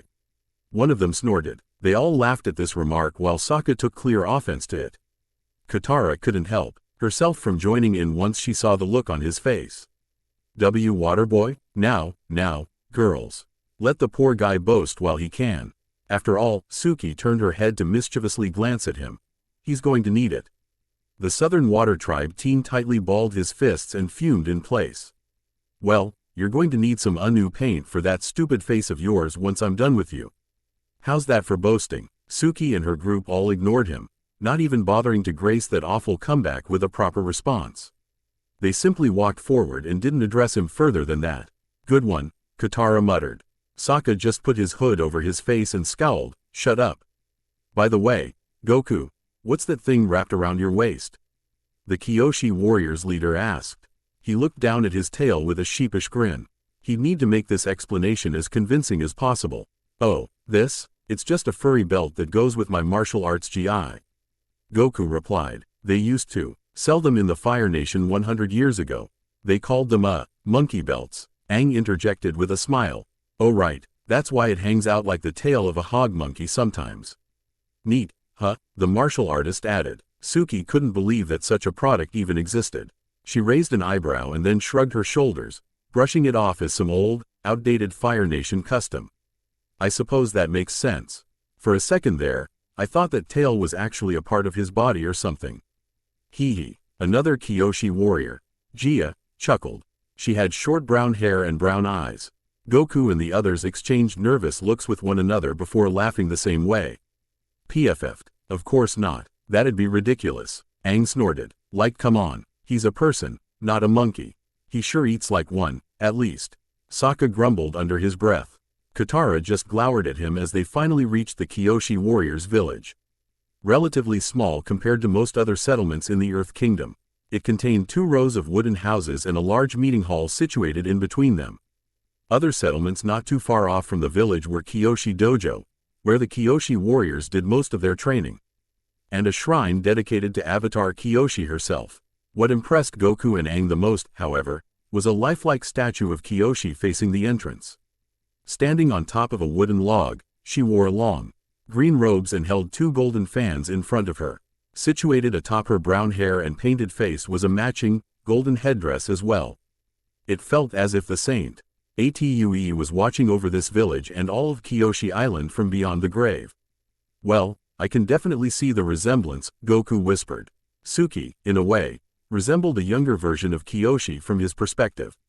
That might have just been the face paint throwing him off though. As they approached the village, everyone who lived in it stood outside to see what was going on. They were led by an old man, Oyaji, who had a gray beard and hair that was tied up into a large bun. He wore blue robes with a white piece of cloth hanging along his shoulders. Glaring at them with narrowed blue eyes, he did not look pleased to see the Kyoshi warriors bringing a group of foreigners into their village. He looked upon Suki for answers. What is the meaning of this, girls? You know our policy on bringing outsiders here. They could be spies for the Fire Nation. It's alright, Oyaji. This boy is the Avatar and these are his friends. Suki explained while gesturing to the group. The villagers all gasped in surprise, examining the bald monk for any noticeable glimpse of his powers. Yep, that's me, Aang awkwardly affirmed. Oyaji crossed his arms. Do you have any proof to back up this claim? Proof? Sure, the monk nodded. Check this out, everybody. He then projected a small spinning wheel of air between his hands and goofily grinned at all of the villagers. Now recognizing his identity as the last airbender and Kyoshi's successor, they all cheered and clapped in excitement. One guy got a bit too excited and started throwing his hands up in the air like a crazed Avatar fanatic. He had a long brown ponytail and wore a blue headband that matched with his clothes. Rah, rah, he screamed. White foam then began to spew from his mouth as he abruptly collapsed on the floor. Grr. Goku blinked a few times at the sight of this guy's catatonic episode. He then laughed in amusement. Hee hee, I'll have what he's having. It's true, you really are the Avatar, Oyaji said. His eyes darted towards Goku, recognizing his orange GI and monkey right off the bat. Then, that means, you are the legendary Son Goku who journeyed with him 100 years ago, correct? The village, RS became slightly less excited by this news. Although a few villagers knew about him, Suki and the Kyoshi warriors didn't for some reason. I knew I recognized that name from somewhere, she noted in growing confusion. What do you mean by legendary, Oyaji? Is there more to Goku than he led us to believe? Yes, Suki, I don't know what he told you, but tales about Son Goku have spread all throughout the Fire Nation and Earth Kingdom. Most describe him as a monkey-tailed boy who could convert the Kai within his body into a magnificent attack called the Kamehameha Wave. Some even say he can walk in and out of the spirit world at will. Oyaji briefly summarized. I didn't wish to tell you girls because Kyoshi vowed to stay out of all global affairs, including this 100-year war. We intended to keep it that way until now. Suki's expression soured at the sight of Goku's tail. He straight up lied to her and her sister's faces. Ridiculous, huh? She muttered. Goku sheepishly rubbed the back of his head and uncoiled his brown monkey tail. The villagers whispered amongst each other in awe. Most of the children, however, thought it was cool and somewhat cute at the same time. Yeah, sorry for lying like that. I just didn't want to reveal that much information about myself so soon. You can't blame him for doing that, really. Most people wouldn't take a full-blown tail all that well. Katara added in defense of Goku's actions. Or in my case, think it was even real in the first place. Sokka groaned. I tried to pull that thing off and let me tell you, it was as freakishly strong as every other part of his body. The Kyoshi warriors examined the tail as it swished about in different directions. It didn't look all that strong, but as with Goku himself, looks could be deceiving. Well, I'm sure most things are freakishly strong compared to you, Suki quipped. Right as the boy was about to express his outrage, she spun her body around to address Goku again. Fine then, I'll accept your apology if. Her red lips twitched into that of a playful smirk as she pointed towards the Kyoshi dojo. You agree to watch me in the Big Lug's little competition. How does that sound? Goku enthusiastically nodded his head. Sounds good. You've got yourself a deal, Suki. Good to hear. I'll make sure our fight is worth watching in more ways than one. HMPH. So will I, Sokka grunted. Well, before that can happen, I insist that we hold a feast in your and the Avatar's honor. It'd be our pleasure to serve Kyoshi's current reincarnation, Oyaji warmly proclaimed. Both the monk and martial artist licked their lips in sheer delight. Goku, in particular, was eager to see what food this village had to offer. Wow, thanks, Gramps. Suki widened her eyes in shock. She couldn't believe the 15-year-old boy was still hungry after everything that happened with the Unagi. Hold on, I don't think adding more food to your stomach is the wisest thing to do, Goku. Oyaji frowned. What do you mean, Suki? The Kyoshi warriors exchanged guilty expressions with one another. They weren't sure a village elder as old as Oyaji would take his news all that well. Well, you know the Unagi? The one that helps protect our village from potential invaders? Suki asked. Yes, he sorta she nervously coughed. Killed and ate it, sir. The entire village became dead quiet once this utter bombshell was left off. They all stared down at Goku in horror as one of Oyaji's eyes began to twitch. No one could tell if he was angry or disgusted by this revelation. Anticipating a rather loud shout from the old man, Goku covered his ears and clenched his teeth. Why you ate the Unagi? Blank, underscore, blank. Somewhere else on the island. Several minutes after Aang and the others' initial arrival, a young girl with long brown hair and a blue bandana ran over to one of Kyoshi Island's many harbors. She approached an older man in green clothing who was busy placing some fish in a net. He had long gray hair and a matching beard of the same color. She skipped across the harbor's dock with a wide smile on her face. Did you hear the news? The Avatar and Son Goku are on Kyoshi. The old man abruptly dropped his collection of fish in surprise. With this news in mind, he sailed on his boat to the Earth Kingdom mainland. He gave the fish to a HEAV wire man wearing a gray apron amongst similar green clothes and briefly described what the girl had told him. This man, revealed to be a merchant, then gathered these fish and sold one of them to a mid-aged man with long flowing brown hair. He also wore a gray shirt with red sleeves concealed underneath it. Word about the Avatar's current whereabouts were spread to this person as well. He gathered the fish, cooked it, and set it on a plate for Prince Zuko to eat from. Although initially prepared to have dinner with Iroh and discuss their Kai training, he changed his mind once that piece of information was shared to him. He stood up from his seat and shouted, "What? They're on Kyoshi Island?" Eating was now the least of his concerns, much to Iroh's chagrin.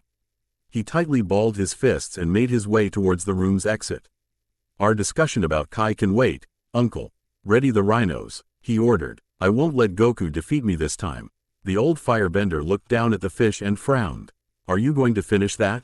Quote, he would have tried eating it himself if not for Zuko snatching it away from him in anger.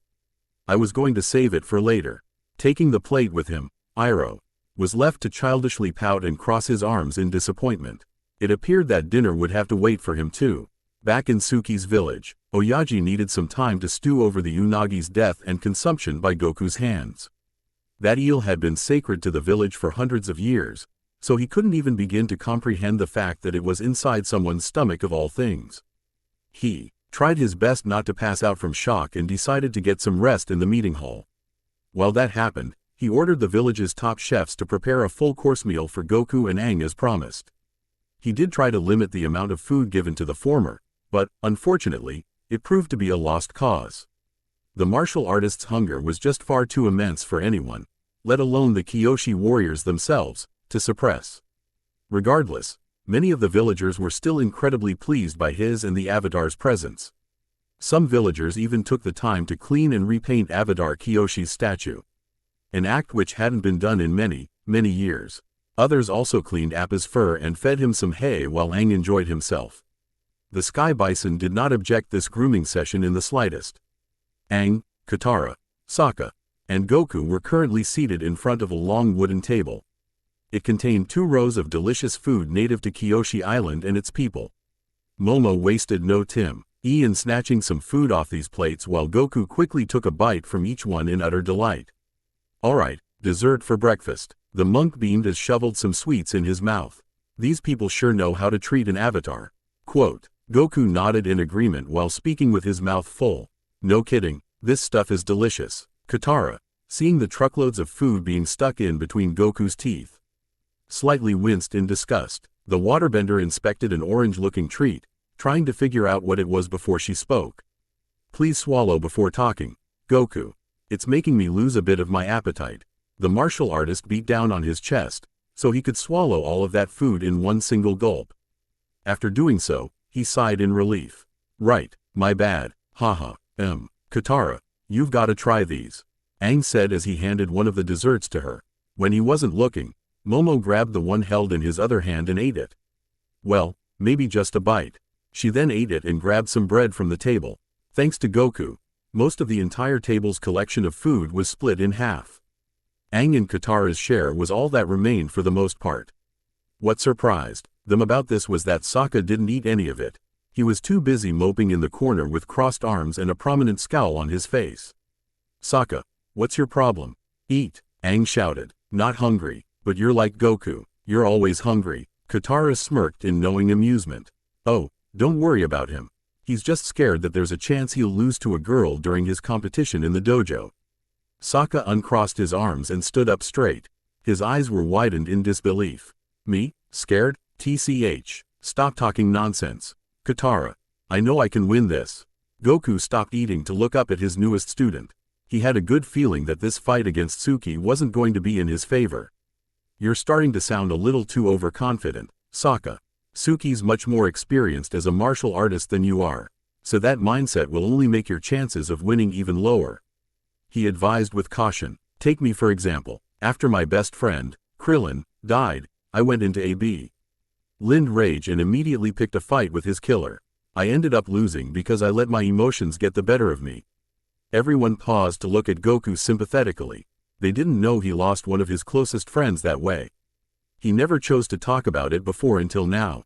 Wait, the same Krillin you trained under Master Roshi with? He died? Sokka muttered in surprise. Yeah, he did. Goku nodded in brief sadness.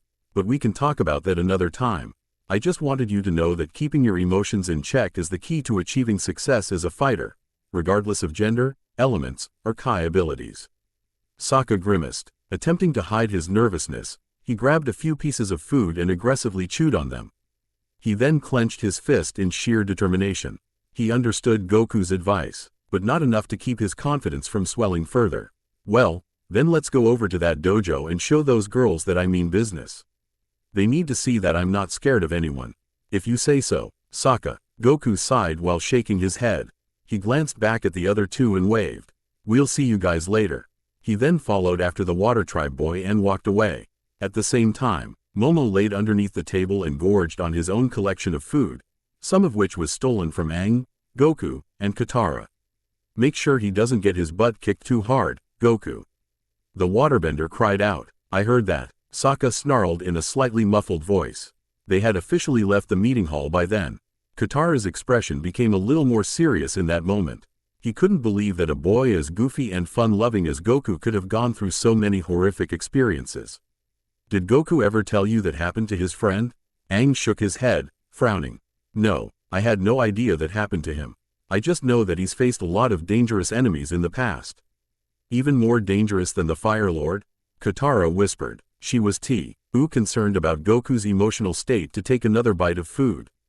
That didn't stop Momo, though. Given how strong Goku is, then yeah, definitely. One of them was a monster called King Piccolo, whom he defeated right before Roku sent him here, the airbender said. He then narrowed his eyes in uncertainty. I wonder if Krillin's death has any connection to him. Is that what Goku meant by an even bigger threat coming to this world? And Roku's true purpose for taking him away from his? I'm starting to think so. Back in your tribe, he had this nightmare that really shook him up. I have a feeling it might have been about this Piccolo monster's return, but Goku wouldn't tell me any more than that. Aang recounted in frustration. It just confuses me, because he said that Piccolo had been beaten by him a few months prior to the day we met. How is it possible that he could have survived that? Katara felt just as confused, if not more so. She couldn't believe that an evil being equal in strength to Goku even existed. She hoped that Aang was wrong about this, but sadly, none of his suspicions could be disproven at all. You'll need to ask Goku about that, Aang.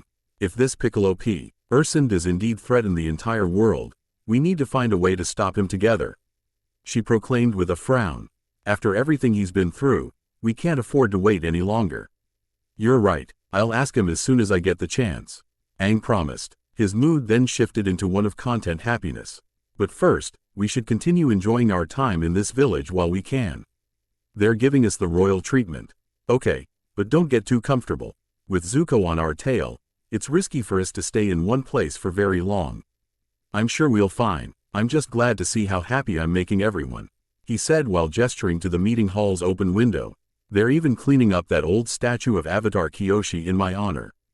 It's pretty refreshing. Well, it's neat to see you excited about being the Avatar, but don't let it all go to your head. We have more important things to worry about right now," Katara expressed in concern. "Oh, come on, you know me better than that. I'm just a simple monk." He then looked out the window to see a horde of preteen girls gathered below. They all fangirlishly squealed in delight upon seeing him, causing the young Avatar to blush. "There he is," one of them cried. Katara rolled her eyes and blew out a raspberry with her tongue. After Aang hopped out of the window to address his adoring fans, she shook her head and decided to gather some supplies for their next destination. Blank. Meanwhile at the Kyoshi dojo. The dojo was a wooden building slightly smaller in size compared to the meeting hall. Suki and the Kyoshi warriors usually performed all of their training there from sunrise all the way to sunset.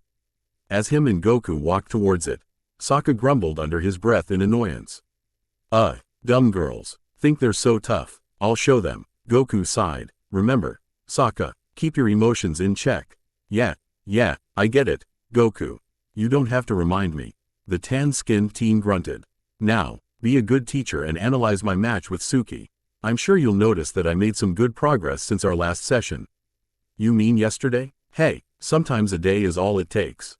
He nonchalantly shrugged with a proud smirk. "Keep in mind that I was able to sense them coming before they ambushed us. That's all from pushing some large rock a few feet away from me." "I guess that's true, but still." His statement was all but interrupted once Sokka walked through the dojo's entrance. The Kyoshi warriors were currently synchronizing their movements together in ORDER to better function as one single combat unit. They swung their fans around while standing in various fighting stances. "Sorry, ladies, not to interrupt your dance lesson, but I think we have ourselves a little workout to do together. Right?" he asked while flexing his muscles and stretching. Suki and her sisters in arms folded up their fans to glare at him. "Yes, I suppose we do," she glowered. She then smiled once the monkey-tailed boy walked in. "Glad you could make it, Goku." He crossed both arms behind his head and said, "No problem. Gotta make sure Sokka doesn't hurt himself too bad, you know?" "Haha, gee, thanks for the vote of confidence, man." Sokka grumbled. "Just being honest." The girls giggled at their banter with one another. Suki then stepped in and placed both hands on her hips. "Don't worry, I promise to be gentle with him," she said with a mischievous smirk. "I know how sensitive this big, strong man can be." Sokka jerked a thumb at his chest in direct defiance of her playful remark. "Sensitive? You don't even know the meaning of the word, lady. I'm the best warrior in my village. I'm the furthest thing from sensitive that you can possibly get." "Oh, is that so? Then how about we stop talking and begin our little competition, shall we?" "Thought you'd never ask, Suki. You're going down. We'll let our skills be the judge of that." She snorted. "You mind being a referee for this match, Goku?" The turtle hermit student smiled at her and shrugged his shoulders. "Sure, I don't see why not. You said it will be around 3 rounds, right?" Suki nodded. "That's right. You'll be able to see the way us Kyoshi warriors fight during each one." "Yeah, if the moron even lasts that long to begin with," Jia grumbled from the sidelines. Her fellow warriors giggled at her comment, causing Sokka's anger to swell. HMPH, let's get this over with. While Goku stood in between both competitors, Sokka positioned himself on the left side of the dojo while Suki was on the right. Her sisters all gathered around the nearest wall. "Man, this really takes me back to when I competed in the World Martial Arts Tournament." Goku thought with a smile. "I wonder how the 23rd tournament will go. Should be fun." Quote. He then shook his head and darted his black eyes from Sokka to Suki. Each of them silently glared at one another in deep focus. "You guys ready?" "Yes, you better believe I am," Sokka hissed. He tried to emulate Goku's typical fighting stance but failed miserably. He didn't have the heart to correct him about it. Okay then, on the count of 3, you two can start, he announced, starting to count on his hands. 3, 2, 1. Sokka began to shake a little from nervousness while Suki, the seasoned warrior that she was, stood completely still. Fight! Narrowing his eyes, the Southern Water Tribe team pulled back his fist in an attempt to knock Suki off her feet. Try to block this. Ha! The auburn-haired girl smacked her yellow fan against Sokka's shoulder and then, with little effort, swiped her leg across his. He fell down and smacked his butt against the floor, causing Goku to wince. Suki unfolded her fan and started blowing herself with it.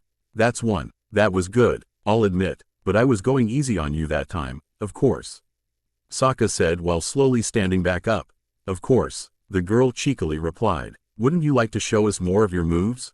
You are the best warrior in your whole village, aren't you? The Kyoshi warriors played along with their leader's sarcastic jest and nodded in agreement. Fine, if that's what you want, then I'd be more than happy to demonstrate, Sokka yelled. Suki raised an eyebrow. We're all waiting. Goku just scratched the side of his cheek, wondering if he should step in before Sokka embarrassed himself even further. He then awkwardly cleared his throat to break the tension. You can start again whenever you're ready, guys. Let's see if you can handle this. Sokka attempted to kick Suki in the head, causing her to grab a hold of his leg and judo flip him over her head. His shoulder and face painfully smacked against the matted floor once more. He groaned. And bared his teeth and rolled back to where he originally stood. Suki, as expected, was not impressed by this demonstration. And that's two. Sokka, still crouched down on the floor, charged at Suki with one more fully outstretched punch.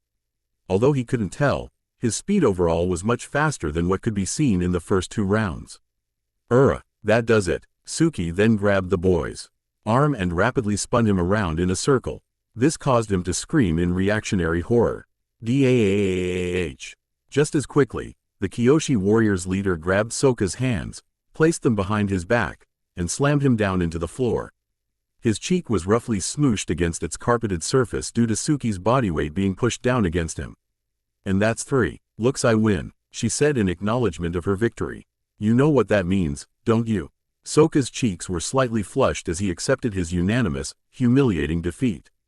Yes, a deal's a deal, just put the girly armor on me. Glad you're such a good sport about it. Suki chuckled. She then walked with Jia and the other Kyoshi warriors to find an extra outfit for Sokka to wear as punishment. Goku bent down on his knees to look at him face to face. We might need to work on keeping yourself calm next time. The boy sighed and placed his entire face on top of the floor. In actuality, learning to be humble as the next part of his training he'd need to focus on. I know, blank. In another part of the village, Aang spent most of the day showing off to his group of fangirls. After being smothered with hugs and other forms of affection, he even went as far as to do air-enhanced push-ups in front of them. Katara tried her best to ignore this by exploring the market place in search of food and other supplies. The monk then stood in front of Avatar Kyoshi's statue while the girls looked upon it in relative awe. For him, it was hard to believe that he used to be a woman at some point. There she is, girls. That's me in a past life. Ooh, you were pretty, one of the girls commented. Another girl was now holding an unconscious Momo in her arms. He then saw Katara within the corner of his eye. Wishing to get her attention above all else, he decided to put his time spent with the younger girls on hold. Excuse me for a second, ladies. They waited by the statue as Aang moved over to the marketplace and tapped Katara on the shoulder. She was placing multiple fruits and vegetables inside of a yellow pot with blue stripes along its center. Hey, Katara, oh, good, could you help me carry this back to the room? It's a little heavy, she kindly requested while moving the pot over to him. I would have asked Goku, but he still hasn't come back with Sokka just yet. Actually, I can't right now. Katara frowned. What do you mean, you can't? I promised the girls I'd give them a ride on Appa. Why don't you come with us? It'll be fun, he offered with a smile. You can even fly on Nimbus. If that's better for you, I'm sure Goku wouldn't mind. Remember, Aang, I'm not pure enough to fly on Nimbus. I'll just fall through like last time, she grumbled, wishing that the golden cloud would let her fly on it without any issues. Besides, watching you show off for a bunch of girls doesn't exactly sound like fun. The waterbender placed some cucumbers and eggplants into the pot while speaking. Well, Neither does carrying your basket. It's not my basket. These are supplies for our trip. We have to leave Kyoshi soon or else Goku will use up what little stuff we have left. She sighed in slight annoyance. You know how he and Sokka are. But I don't want to leave Kyoshi yet. I can't put my finger on it. But there's something I really like about this place. He commented facetiously. The girls all giggled in response. One of them then stamped her foot in clear impatience. She had short brown hair and wore a dark blue hat over her head. What's taking you so long, Angie? Angie? Just a second, Coco. Aang called out with a wide smile. Simple monk, huh? You promised me this Avatar stuff wouldn't go to your head. Katara glowered in a serious tone. Considering what you just told me about this King Piccolo monster from Goku's world, you shouldn't be fooling around with some little girls like this.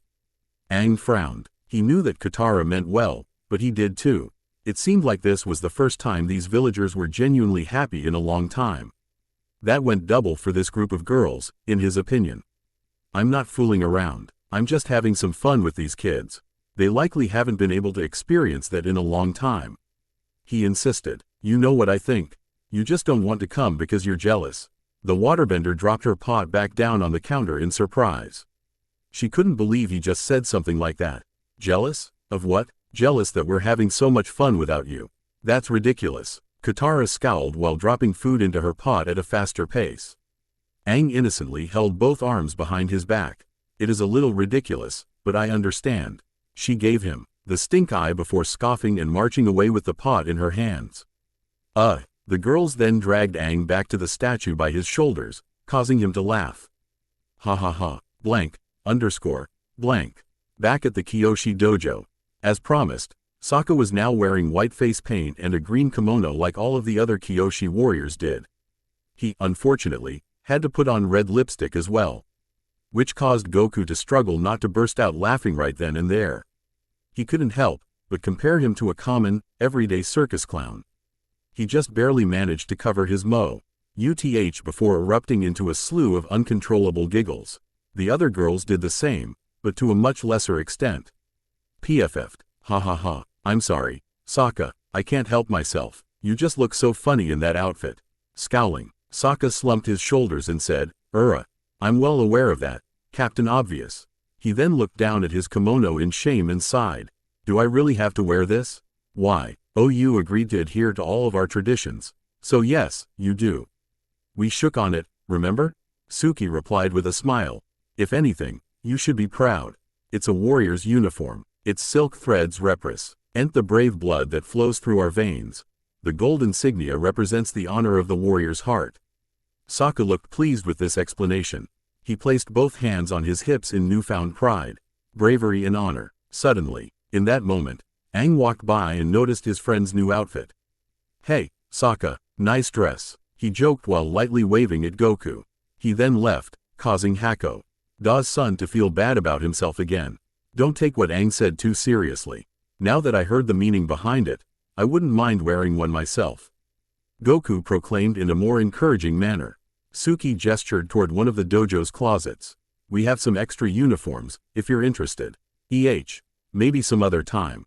Hee. Thought so. She lightly giggled. Do you two want to AR about the Kyoshi warrior's special form of martial arts? It's practiced in every village across the island, not just this one. I was actually meaning to ask about that. What techniques do you use? Well, for our main technique, we don't solely focus on strength. It's about using your opponent's force against them. We think of the fan as an extension of our arms. Suki explained while tightly grasping one of her war fans. It typically goes by the name Tessenjutsu, or the iron fan technique, around these parts. Avatar Kyoshi was, of course, its main practitioner before she died. Interesting. I use this staff as an extension of my arms as well. Our fighting styles are a bit similar that way, Goku said. He pulled out his red air nomad staff and expertly spun it around, much to Suki's amazement. Guess so. You seem to handle that bow staff quite well, Goku. Well, I've had a lot of practice. I've been fighting with one of these since I was 6 or maybe even younger. I can't remember the exact age. To think he's been fighting for that long. No wonder he's so powerful. She thought in growing interest. Maybe he could help me reach Kyoshi's level or, at least, somewhere close to it. You mind if I try it out? Sokka asked as he deployed his own yellow fan. That depends. Will you take me seriously this time? Even if I'm a girl? Suki asked. Look, I'm sorry if I insulted you earlier. I was wrong about you and well, about girls in general. I just got far too confident after training with Goku for the first time. Sokka said. He then went down on his knees and humbly bowed in front of the girl. I'd be honored if you would teach me, Suki. She looked down at him with a genuine smile this time around. She was more than convinced by his apology. Well, we normally don't take in outsiders, let alone boys. But we'll make an exception just this once. You are a friend of the great Son Goku, after all. Goku shuddered at the utterance of that title. Please don't call me that. I'm really not used to it and I don't think I ever will be. I figured as much. I was just teasing him a little, Goku, Suki said. She then helped Sokka back up. You probably won't master Tessenjutsu in a day. Even I'm not that good, so don't be discouraged. Just try to wave the fan around and see how it feels. Got it. Sokka danced and spun around with the fan in his hand. He moved in tandem with the fan's flow, stepping closer to the nearest entrance. From Goku's perspective, this action seemed like a good way to help Kai flow through Sokka's body, particularly his arms and legs. Sokka trying this out with his boomerang could be helpful. I'll have to see for myself, he thought. Transferring Kai into an object or weapon was a more advanced technique, of course, but it could prove to be beneficial in the long run. Sokka just needed more practice. I think I'm starting to get the hang of it. After a few more shaky, uncoordinated steps, Sokka tossed his fan at a tree. It bounced off of it and caused some stray clumps of snow to fall to the ground. That's not bad, but keep what I said before in mind, Suki instructed while extending her fan directly in front of Sokka's face. Think of the fan as an extension of your arm, wait for an opening, and then. Before she could finish her sentence, Sokka tightly grabbed a hold of her fan and pushed her down to the ground. The other Kyoshi warriors gasped in surprise. Goku clapped his hands together and looked impressed. Nice one, Sokka, thanks. I guess that's one for me, huh? He said while crossing his arms. Uki picked herself up and balled her fists in outrage. A faint tint of red could be seen on her cheeks. N number, that doesn't count. I fell on purpose to make you feel better. Sokka pointed his finger at her with a wide smile. No, I got you. Admit I got you. The girl pulled his fingers back at a weird angle to shut him up. She then let go of them, causing the boy to whine in pain. Okay, it was a lucky shot. She laughed. I doubt you'll ever be able to do it again, though. Wanna bet? Actually, before you guys go at it again, do you mind if I ask you something, Suki? And I guess the other Kyoshi warriors too. Goku interjected at the last second. Sure, Goku, what is it? Well, I was just thinking that, with your Tessenjutsu ability being so strong and all, why haven't you tried helping out against the Fire Nation? You probably could have helped save a ton of innocent people from those firebender jerks. We can't. Avatar Kyoshi preferred to keep us separate from the rest of the world. Jia replied while leaning against a wall. We can import goods to the rest of the Earth Kingdom, but joining this war is out of the question.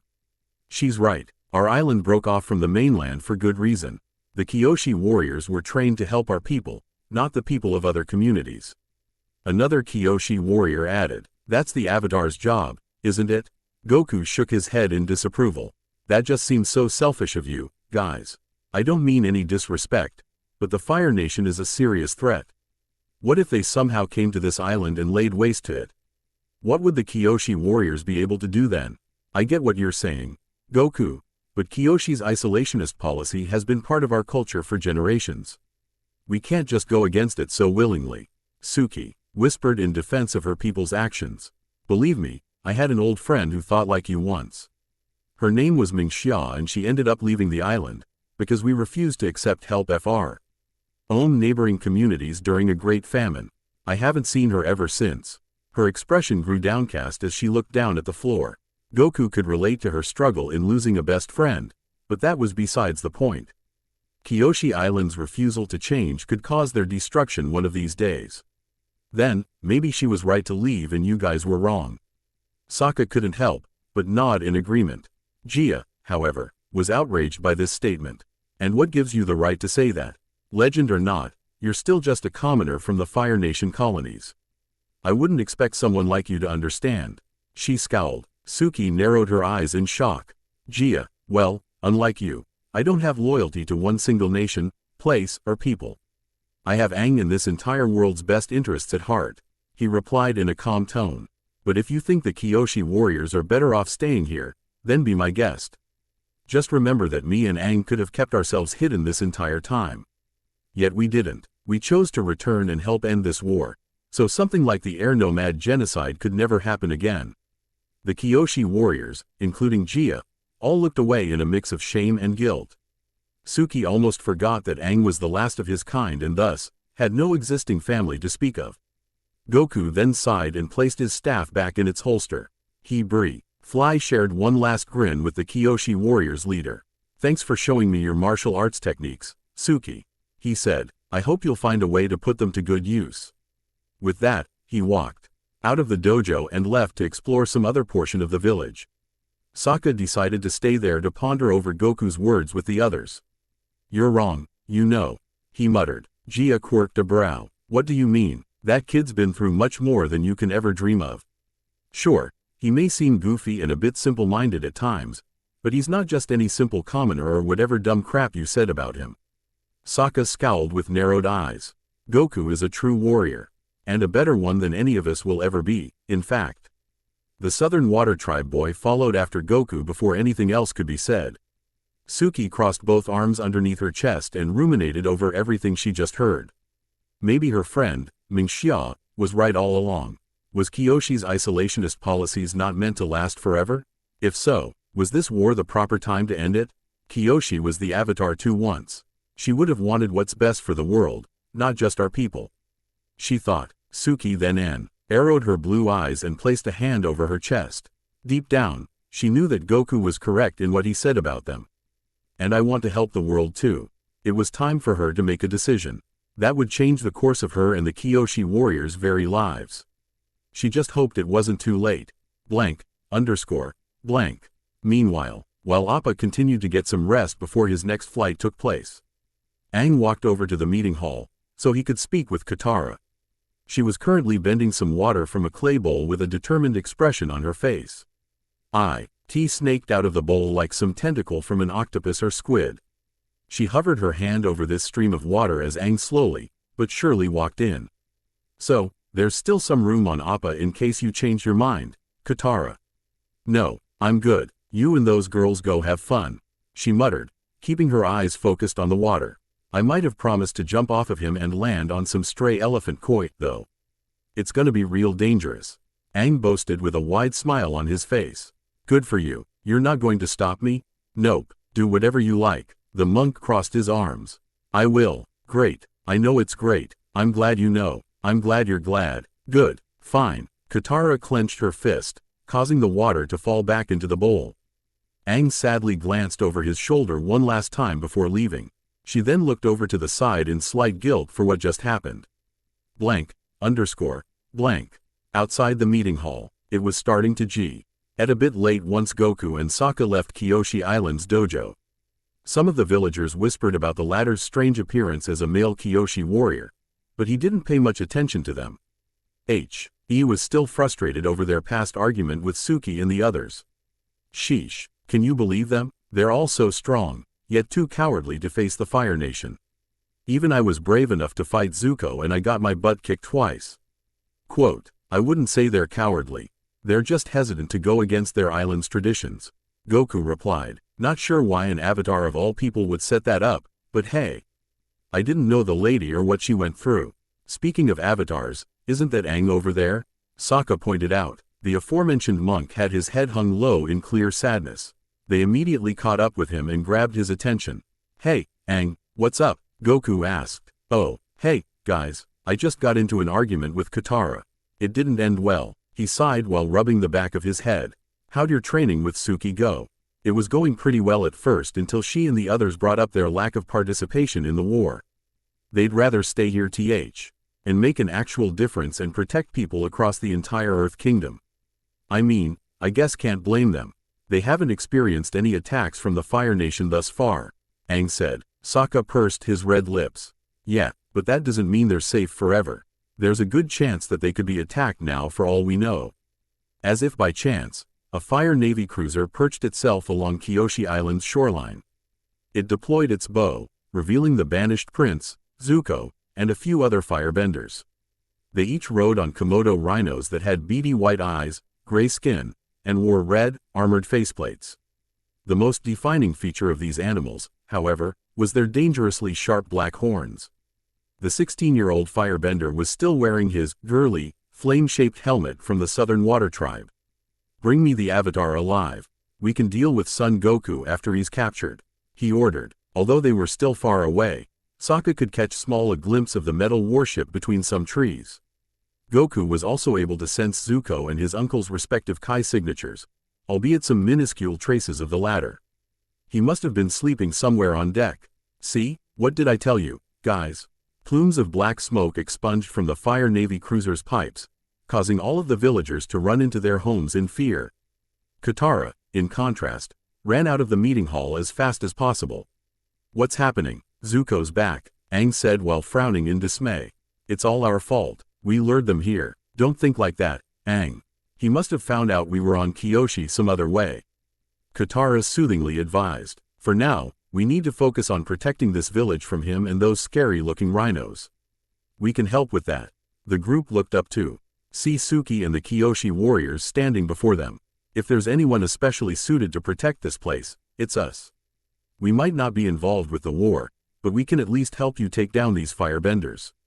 "Great. You take care of the soldiers while Aang, Sokka, and I focus on Zuko," Goku ordered. "Katara, make sure the villagers are kept safe." "All right. You've got it." She nodded in agreement. "Please be safe, guys." "All right, let's hide somewhere until they enter the village's gate." Each of them then scattered to different portions of the village and concealed themselves. Katara brought it upon herself to keep the children inside one of the village's wooden houses, which was where Momo stayed. The 4 Komodo dragons stood in between each row of buildings. They were situated just a few feet away from Avatar Kyoshi's statue. "Come on out. You can't protect the Avatar this time, Son Goku. There's nowhere else for him to hide." No sort of response was given. The only thing that could be seen were frightened villagers, both old and young. "If only Uncle could have taught me how to sense Kai before this happened," he scowled under his breath. He motioned for the other 3 Komodo rhinos to move forward. "Find them. Burn down this entire village if you have to." Each rhino stomped across the path leading to the meeting hall. They all had 3 firebenders and 3 Fire Navy spearmen on board. Before these creatures could walk another step, 3 Kyoshi warriors jumped from the roof and powerfully kicked some of the soldiers off their mounts. Another one then deployed her fans and blocked a jab from the Fire Navy soldier's spear. She used the force exerted from this weapon to jump up and smack him across the face with her boot. Hurrah! Suki then hopped on top of a Komodo rhino and uppercut its rider in the chin. With that firebender now rendered unconscious, she leapt off of the rhino and dashed toward Zuko. She speedily evaded one of his fire blasts, and made preparations to slash the prince's face with both fans. Hiya! Just as the girl drew close to him in mid-air, Zuko spun his rhino around and smacked her with its tail. She slid across the ground, leaving her wide open to another stream of white-hot fire from his hands. Thankfully, Sokka was able to block the fire with his own set of war fans. He glared at the prince, giving said firebender a chance to actually recognize him their first encounter. "HMPH, nice outfit, Water Tribe peasant," he sneered with a sinister grin. "And you called my helmet girly. It's not girly to wear a warrior's uniform, Zuko. Though, I doubt you'd be able to understand that as some has been prince or whatever." Zuko bared his teeth in newfound rage. "What did you just say? Look out." He was then kicked off his own Komodo rhino by Jia, proving Sokka's disingenuous warning to be true. His helmet went flying off of his head as a result. Before he could start attacking again, Sokka helped Suki off the ground and sprinted away. Guess training's over. Sokka, and Jia surrounded the wounded prince on all sides, so he couldn't escape. Unfortunately, this only gave Zuko the opportunity to light his feet on fire and spin them around. Hurrah! Jia was smacked through a cloth, fence-like door, Suki slammed against a wooden post, and Sokka struggled to stand up straight. Using what little Kai abilities he had, he jumped up to evade another fire attack, but was then subsequently knocked over by a swift, superheated kick to his legs. He struggled to stand up from that last attack. Quote, "These little girls can't save you from me," Show yourselves or I'll have to start taking hostages. In split-second timing, Zuko's remaining firebenders and Komodo rhinos were knocked unconscious by an orange-blue streak. Goku then fully revealed himself alongside a very angry, guilt-ridden Aang. He couldn't stand to see the village's homes in such clear disrepair. "We're over here, Zuko," the monk grunted. "Finally," he hissed. The teen then blasted fireball after fireball at both of them. Rog. Aang spun his staff around to dissolve the first one while Goku projected a stream of high-speed winds from his fist that both extinguished the second and smacked Zuko backward against the ground. If not for him grinding his feet against the sand, he would have been sent flying straight into a nearby house. The prince seethed in pain. Whatever Goku used against him looked like wind, but it was so much more powerful than that. It rivaled even the Avatar's airbending skills in terms of strength.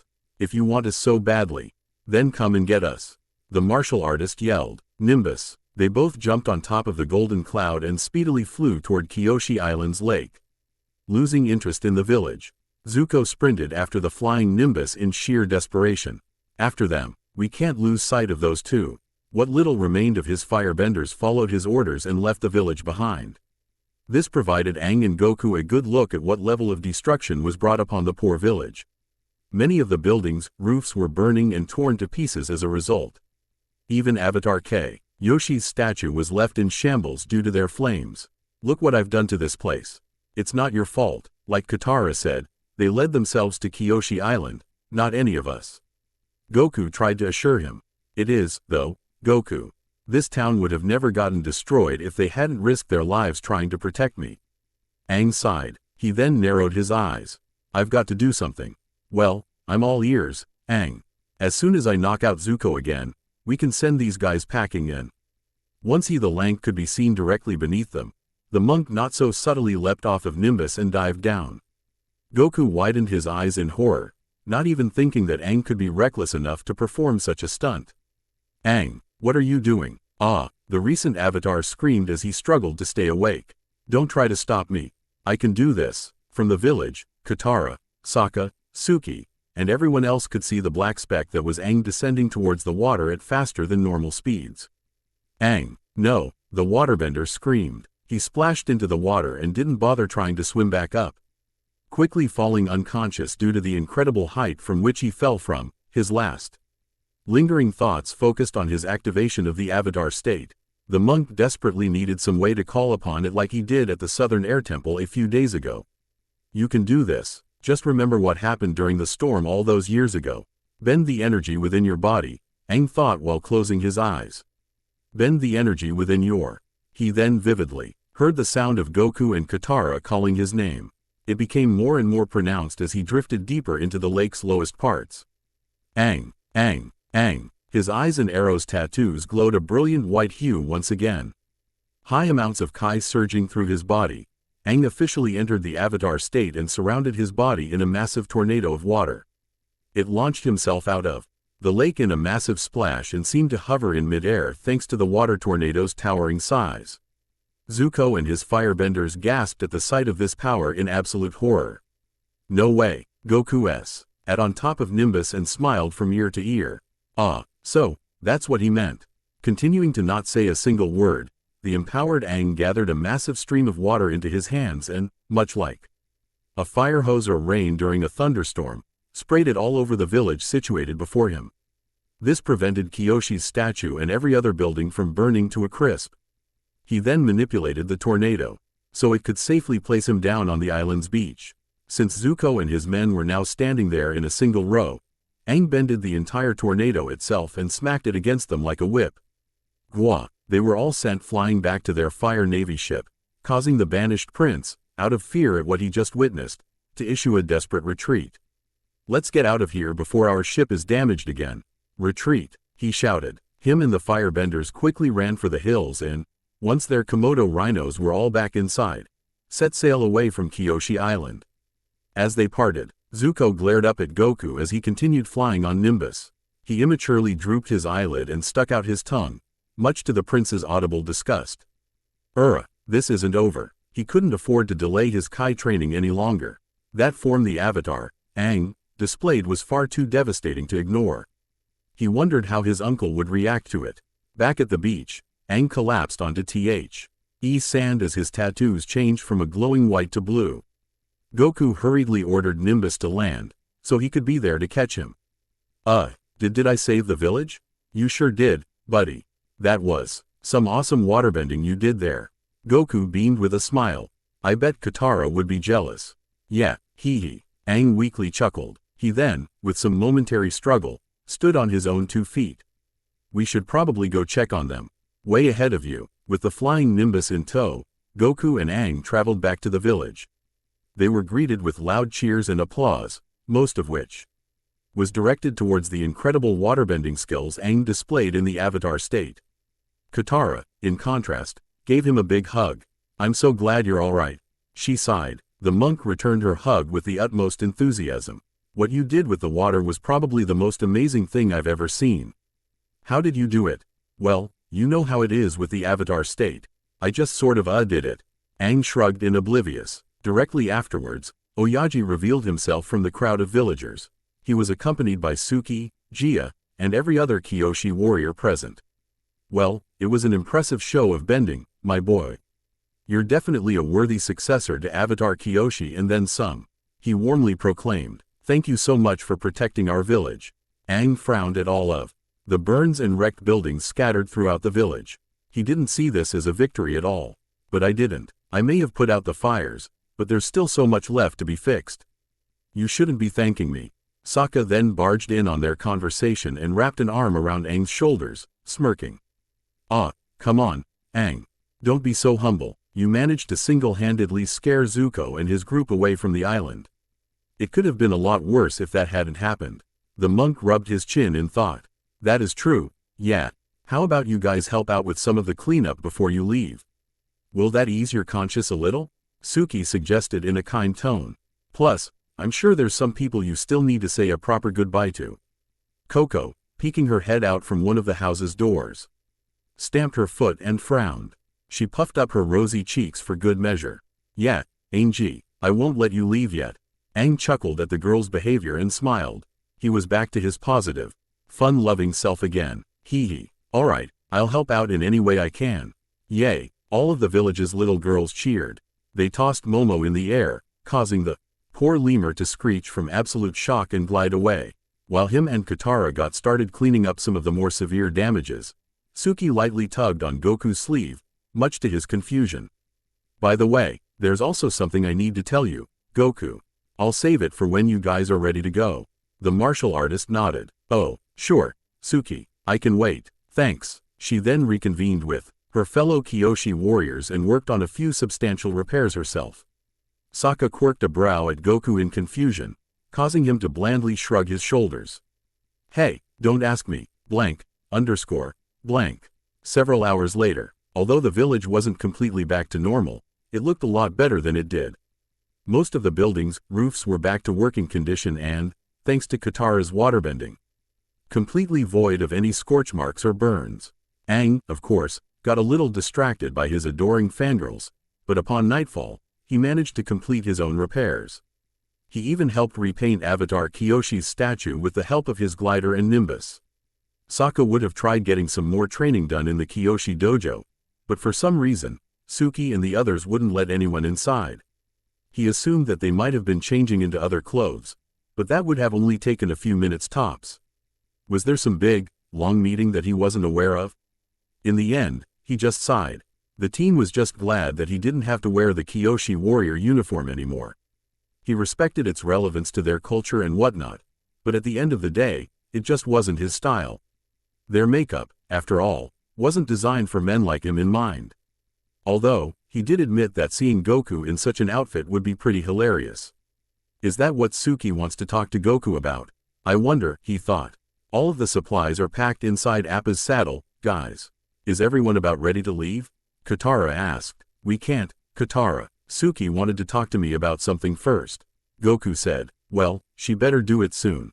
It's getting pretty late. The waterbender noted while looking up at the moon. I don't want Appa to get exhausted too fast. In that moment, the door to the Kyoshi dojo opened up. The Kyoshi warriors all filed out of the building with Suki in the lead. What was strange about this, however, was the fact that their lead R had a fully stuffed bag hung along her shoulder. She also had an almost bittersweet smile on her face. So, you wanted to tell me something, Suki?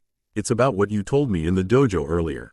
After seeing what Aang did to save the village and my people, I'm now convinced that my friend, Ming Xia, was right all along.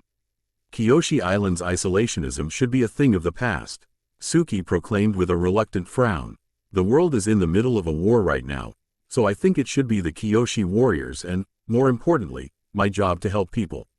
That's great, glad to hear that. Wait, let me finish, Goku. The auburn-haired girl frowned. Some of us here don't necessarily agree, so as their leader, I decided to come to a tough decision. She darted her blue eyes to examine all 4 members of this team. Excluding Momo, Nimbus, and Appa, I'm going to leave Kyoshi Island and join your group. They widened their eyes in surprise. That was the last idea they expected to hear, admittedly. Huh, you, a Kyoshi warrior, want to join us? Sokka stammered. Yep, you heard right. At this very moment, the Fire Nation could be out there destroying other homes and villages. I want to make sure that no one experiences something like this again, and there's no better way to do that than by helping the Avatar bring balance to this world. She declared with a smile. And I suppose learning some Kai and martial arts from Goku doesn't hurt either. The girl glanced upon the 4 in a pleading, almost desperate manner. She looked very serious about this, much to a few of the Kyoshi warriors' disappointment. Jia was one of them. What do you say? The 4 all huddled together to discuss Suki's new induction into their team. They whispered amongst themselves for a few moments before coming to a unanimous decision. You seem like a decent enough fighter, so why not? I'd love to train with you. It'd be nice to have another girl on the group for a change too. Welcome aboard, Suki, Katara said. Yeah, the more help, the better, I'd say. Aang beamed. Sokka tried to suppress the nervous blush that was plastered on his face. He stammered before trying to play it cool. I guess it'd be pretty cool to have you around or whatever. Suki sighed in relief, thankful that this crazy idea actually paid off. Truth to be told, she spent most of those last few hours practicing what to say more than anything else. Thanks, you guys. I'll try to contribute as much as I can to this group. She assured them while bowing her head. I'd like to say a few goodbyes to my sisters though. Sisters? Goku thought. He wondered if they were adopted or something. You're making a mistake, Suki. We're supposed to protect the island, not leave it in danger. Jia glowered. That's why the rest of you are staying behind to do just that. Suki whispered as she looked her fellow warrior in the eye. You'll be leading them in my place, Jia, so please take care of yourself, okay? Jia began to get emotional. Her eyes steadily brimmed with fresh tears. But we're sisters. We stick together, don't we? Sniffling, Suki gathered the Kyoshi warriors in one big group hug. They could no longer stop their tears from falling. Of course, we are. We're sisters forever, she hoarsely promised. I'll miss all of you so much. Before some tears could ruin her face paint, Uki wiped them away and waved at the Kyoshi warriors. The village's leader, Oyaji, was not too far away from them. Suki bowed in front of him as a sign of respect and admiration. Goodbye, Oyaji. Farewell, Suki. I know you'll make Kyoshi proud. I hope so. She then walked over to her new friends and tried to put on a brave face. Goku tried to smile the same way, but it didn't work. Well, should we be going then? They all boarded Appa's saddle while Goku flew on Nimbus once more. Taking one last look at the steadily recovering Kyoshi Island, Aang slapped his sky bison's reins with a slight grin. Appa, yip yip, Garog. The bison soared into the night sky as Oyaji looked upon them in high regard. He was in the middle of walking back to the village's meeting hall.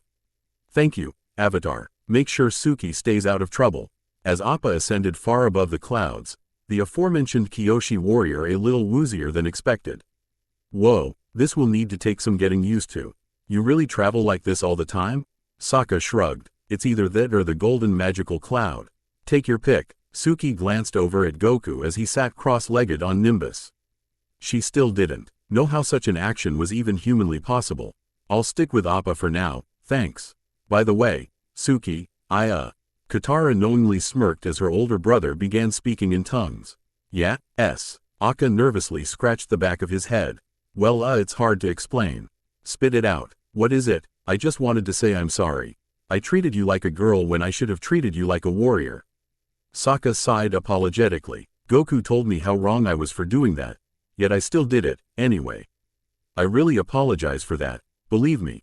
Suki smiled at this while suggestively batting her eyelashes. He really wasn't that bad of a guy, after all. Well, I may be a warrior. She then kissed him flat on the cheek, causing him to hang open his mouth in shock. Even Katara didn't expect that to happen. But I'm a girl too. Hee hee. The boy's cheeks flushed a bright pink as he stood frozen in place. This caused Suki and Katara to giggle while Goku waved a hand in front of the S. Outhern Water Tribe boy's face on Nimbus.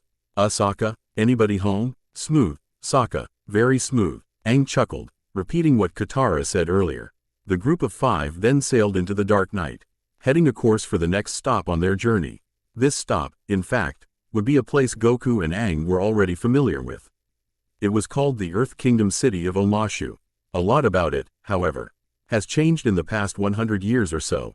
One such change was its new king, who most people who knew him would describe as nothing short of a mad genius. The end.